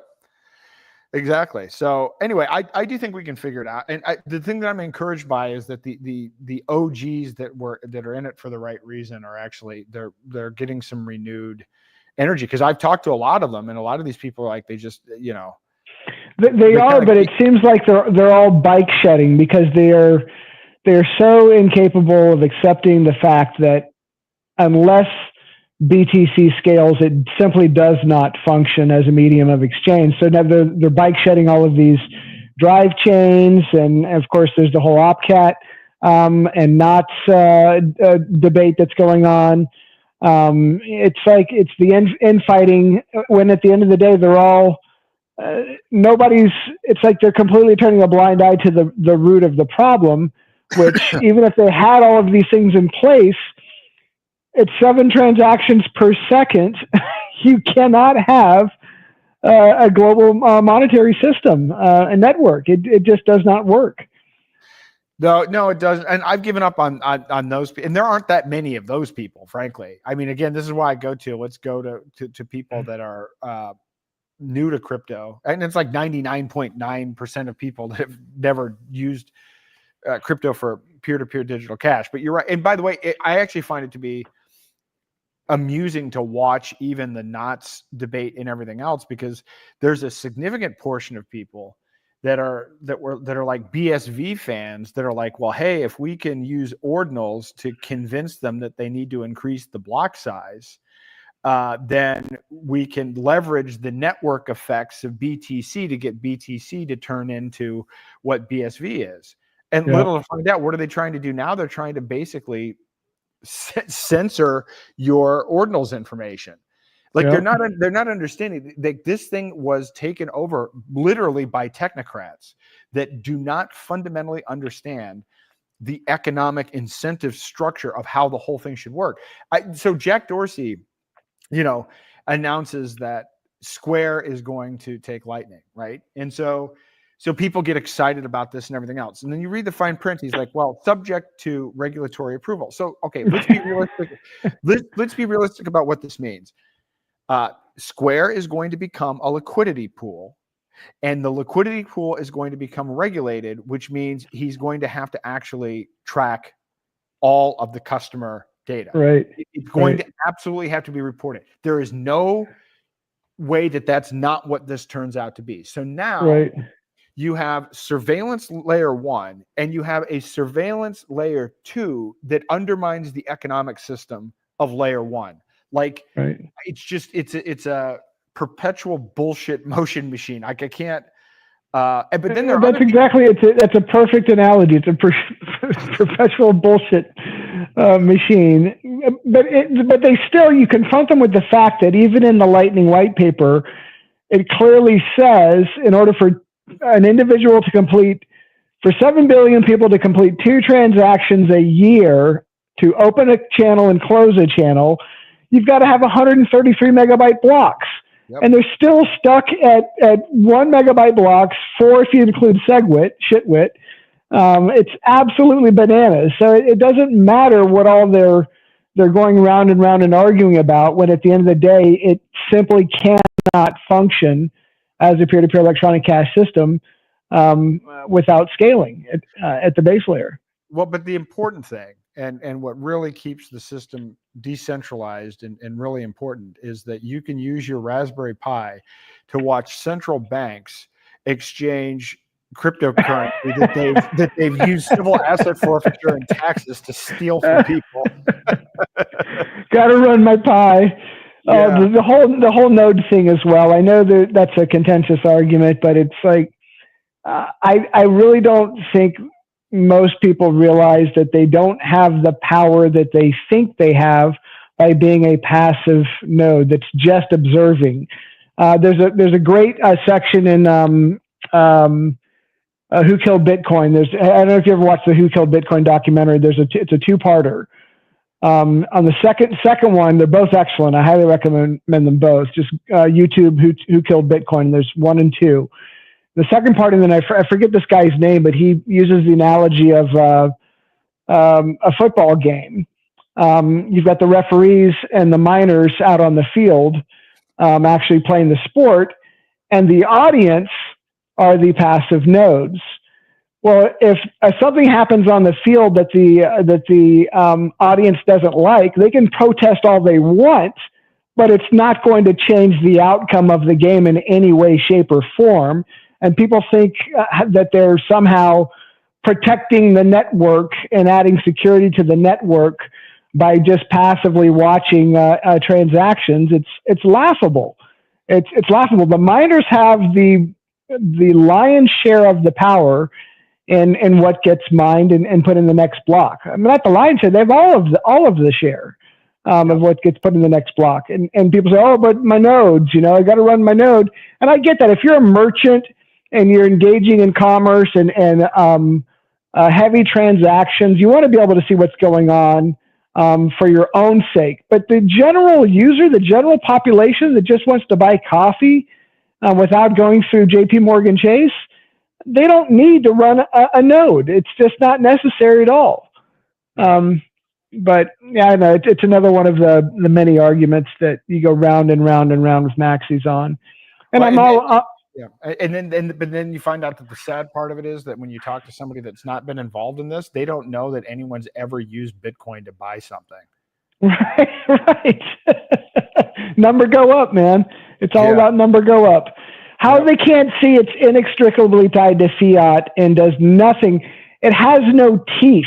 It was created to replace this shitty system we're all subjected to, but now it has zero teeth. It is zero threat. BTC is zero threat to the current legacy system. They've got it exactly where they want it, and now they're just using it as another speculative asset. They'll rehypothecate it like they do everything else, simply to bolster the bottom line, further kicking the can. But the whole thing goes tits up when the rest of the world quits financing our shit show and quits buying our treasuries. When the bond market goes, the game's over. And by the way, this is why at the Bitcoin conference they're advocating and cheerleading for stable coins. Yeah, and yeah, you're right. And the people in it, they don't want to hear it. Although there are some Bitcoin maxis even that are kind of like, all right, I just went to this conference and it's like, who in the hell are these people? They're not talking. there's still Bitcoin maxis, but they're even somebody actually was trying to get me to debate Tone Vase.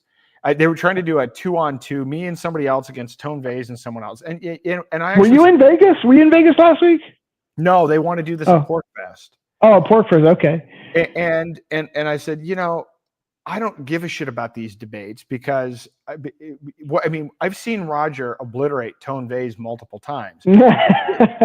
there's nothing more that I'm not going to but at the same time, as much as he won those debates, are any of those maxis? The maxis are less likely to be converted if they didn't buy, what Roger had to offer at the time.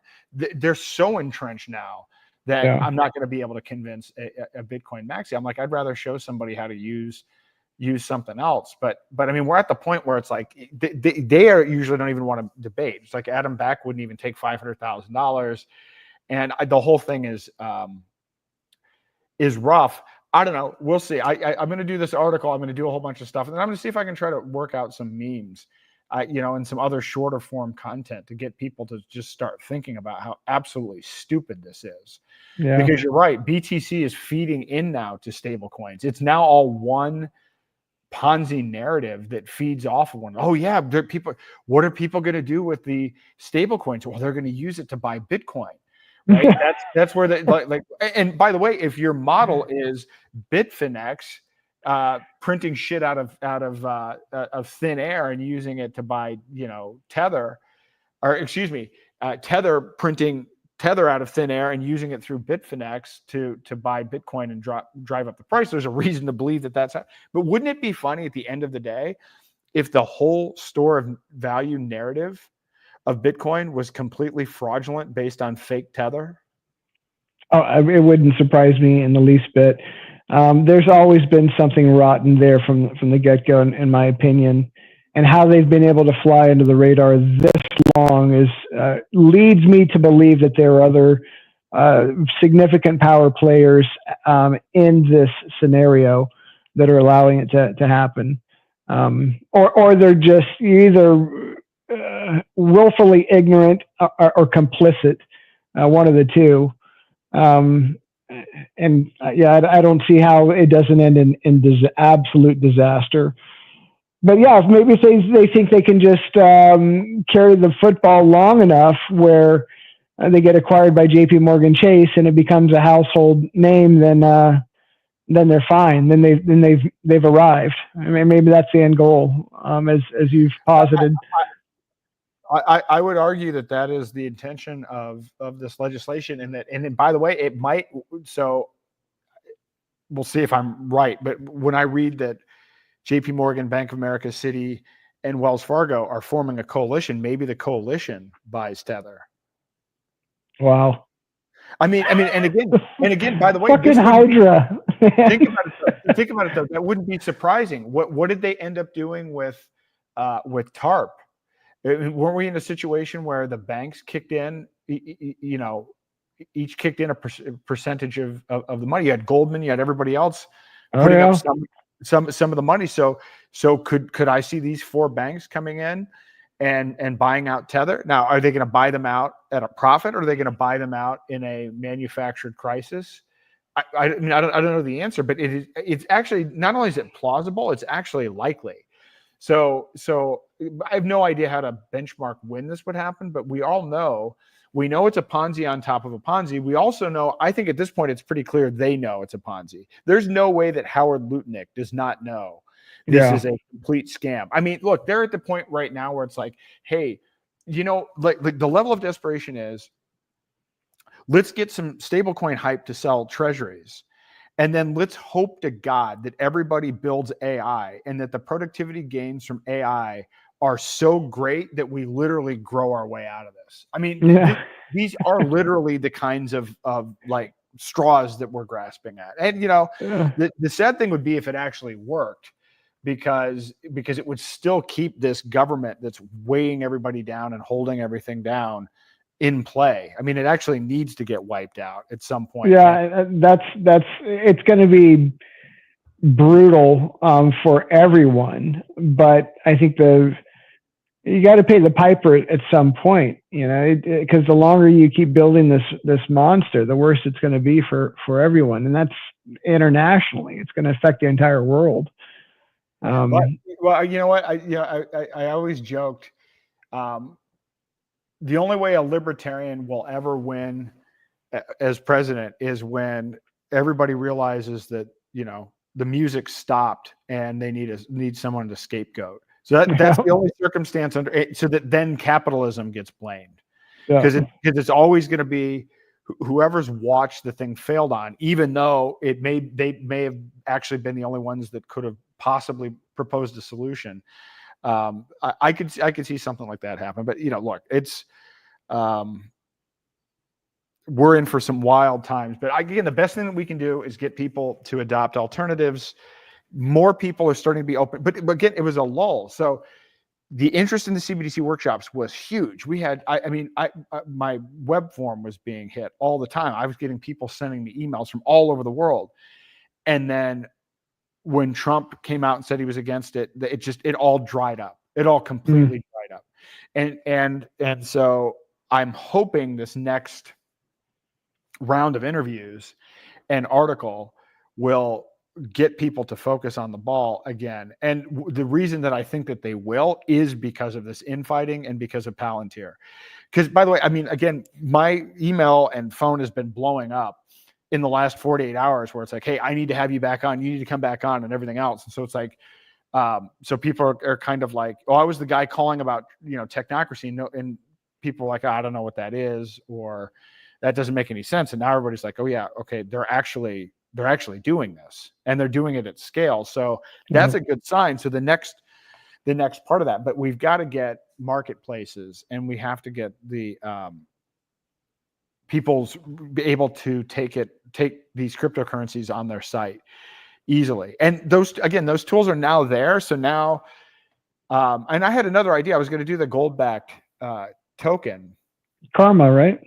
Yeah, which I now am thinking I might not do that in that way. What I might do instead is create a P2P, a decentralized P2P marketplace with gold dealers all over the world. Small gold dealers, doesn't matter what the size is, but using Zeno's escrow feature and the reputation management system that you can do with people's aliases, so that people can take their freedom dollars, and if they want, they can exchange their freedom dollars for gold. It's not the same as backing the token by gold, but at the same time, if people are truly worried about the peg related to collateral or whatever, then fine. Then you can convert your privacy token or your privacy stablecoin to physical gold, and it gets me out of the elements of implementing it that they were centralized, and there was some centralization to it. But the way I was looking at it as, there are still merchants that will have a barrier to adoption with an algorithmic stablecoin. Their thinking being, well, if the reason that I'm not taking crypto is because it's volatile, and now you're telling me that it's a stablecoin, but the stablecoin's backed by a volatile crypto, then they may have some concerns with that. But if you give them the option to be able to convert to gold, then I think what will end up happening is not a lot of people will end up buying gold, but they will be more comfortable and willing to go with the algorithmic stablecoin. So anyway, this is just my thinking over the last couple of days. This would be much, much more decentralized. I don't have to be in the business of managing anything with vaults or it taking any physical inventory or anything like that. But it does give people the ability to actually exchange for gold. So I haven't talked to the Freedom Dollar people about it. I don't know. This may or may not be viable or not. But I do think, from an adoption perspective, I think that the Freedom Dollar is the killer app, and I think it will scale faster. And because of all of this demand and use for stablecoins, I think that it's probably I'd rather spend time introducing people to that than going down this other path. And by the way, just as an aside, I had 8 vaults lined up to do this, but 3 of them were in Europe. So now I'm looking at this based on the laws that are coming out. I think in order to make that work, people would have to bridge out of Zano into a transparent blockchain in order to be able to do the redemption for gold. I mean, at this point, if it's not simple, it doesn't work, right? I mean, I had a pretty simple model before, but already I'm seeing the legislative aspect of it. So I encourage you to take a look at this Freedom Dollar. I think it's a really a pretty brilliant implementation, actually, because you can also see not only the reserves, Zano is private by default, but there's an optional ability to have what's called an auditable wallet. And so you can basically take a view key and put it into your wallet. So anybody at any point in time with a Zano wallet can see in real time the reserves. And then you can also load another thing in, and you can look on the Blockchain Explorer and see how many tokens have been issued. You can't see the individual transactions, but you can in fact confirm this is the total number of tokens, and then you can confirm in real time this is what is backing it, confirmed on the blockchain. So that's really awesome. So it truly is decentralized and censorship resistant. So are you aware that the BCH has a stable coin and another on the way? I've heard it. Was it Moira or something like that? Moria. Moria, yeah. Yeah, Moria is is the one that's live now, and there's another one, Parity USD, that's on the way, and they're over collateralized stable coin, completely decentralized. Everything's tied up in a smart contract, so there's no ruggability or anything like that. It's still tied to BCH, which does have volatility, so it's not without risk, but it's heavily over collateralized, and you can see the peg, of course, at any time as to how that collateralization is. I played with the beta for the better part of the last year when they were in test with Moria, and it functioned really well as described, and they just went live 1st of June, actually. They went live with their version 1, Moria. Give it a peek. It's a simple interface platform. We do swaps on our decentralized exchange, Cauldron Swap.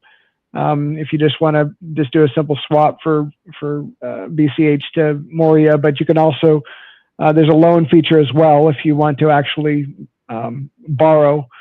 MUSD is what it's called, Moria. But yeah, man, this space is moving so fast. It's really hard to keep up with it all. And as far as I can tell, you are giving the most valiant effort in that regard, man. You absolutely put in the time. So hats off to you. Well, I appreciate that. I view this as it really is an existential thing to me. I truly believe that if we don't figure this out, then it's the end of free will. So it's not hard for me. I'm with you. It's not hard for me to put everything into it because it's but it's I don't know. I feel energized today. There's still a lot of work to do, but man, it is good to see these lizards fighting. So true. So true. All We're well over the 3-hour mark, man. I appreciate you engaging and having me on for a bit. I always enjoy the conversations. I hope at least 1 or 2 other people out there listening enjoy it as well. Well, but look, you know what? We're up at 4,220 viewers. So awesome. Fantastic. So that's great. So, all right. Well, thanks for coming on, and send me the cash stamps, and I will keep you on the loop as the workshop development is underway. Yeah, I'd love to be a part of it, man. Awesome. Thanks for all you do, Aaron. We'll talk soon, man. You too. Thank you. Bye. All right. Bye.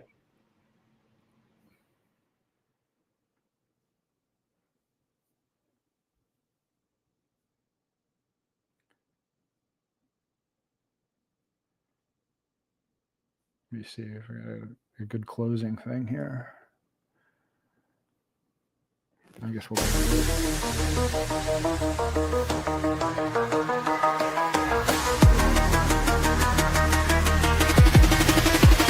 They wanna give him 109 for following the legal line. Bitcoin Jesus paid his dues. Now they tryna make him lose. Free fear, can't silence the truth. Free fear, breaking their own rules. Free fear, from prison to Spain. Now they doing it again. First investor in the game, now they wanna kill his flame. Hired lawyers did it right, still they wanna pick a fight. Core devs changed the protocol. Government wants total control. Attorney-client privilege dead. Using compliance plans instead, yeah. First investor in the game, now they wanna kill his flame. Hired lawyers did it right, still they wanna pick a fight. Core devs changed the protocol. Government wants total control. Attorney-client privilege dead. Using compliance plans instead, yeah. Free fear. Free fear. Blockstream got the way back then. 1 meg blocks, remember when? Big blocks meant decentralized. Small blocks kept us paralyzed. Now they're coming for the king, using laws like puppet strings. Spanish prison, McAfee died, making sure Veer stays inside. They can raid the lawyers, what? They can seize the files, yeah. But they can't stop crypto, running wild, running wild. Brownstone dropping truth bombs daily. System going crazy lately. Trying to lock up Bitcoin Jesus, but they cannot defeat us. Fear saw freedom in the code. Now they wanna block his road, but the movement's too damn strong, and this persecution's wrong.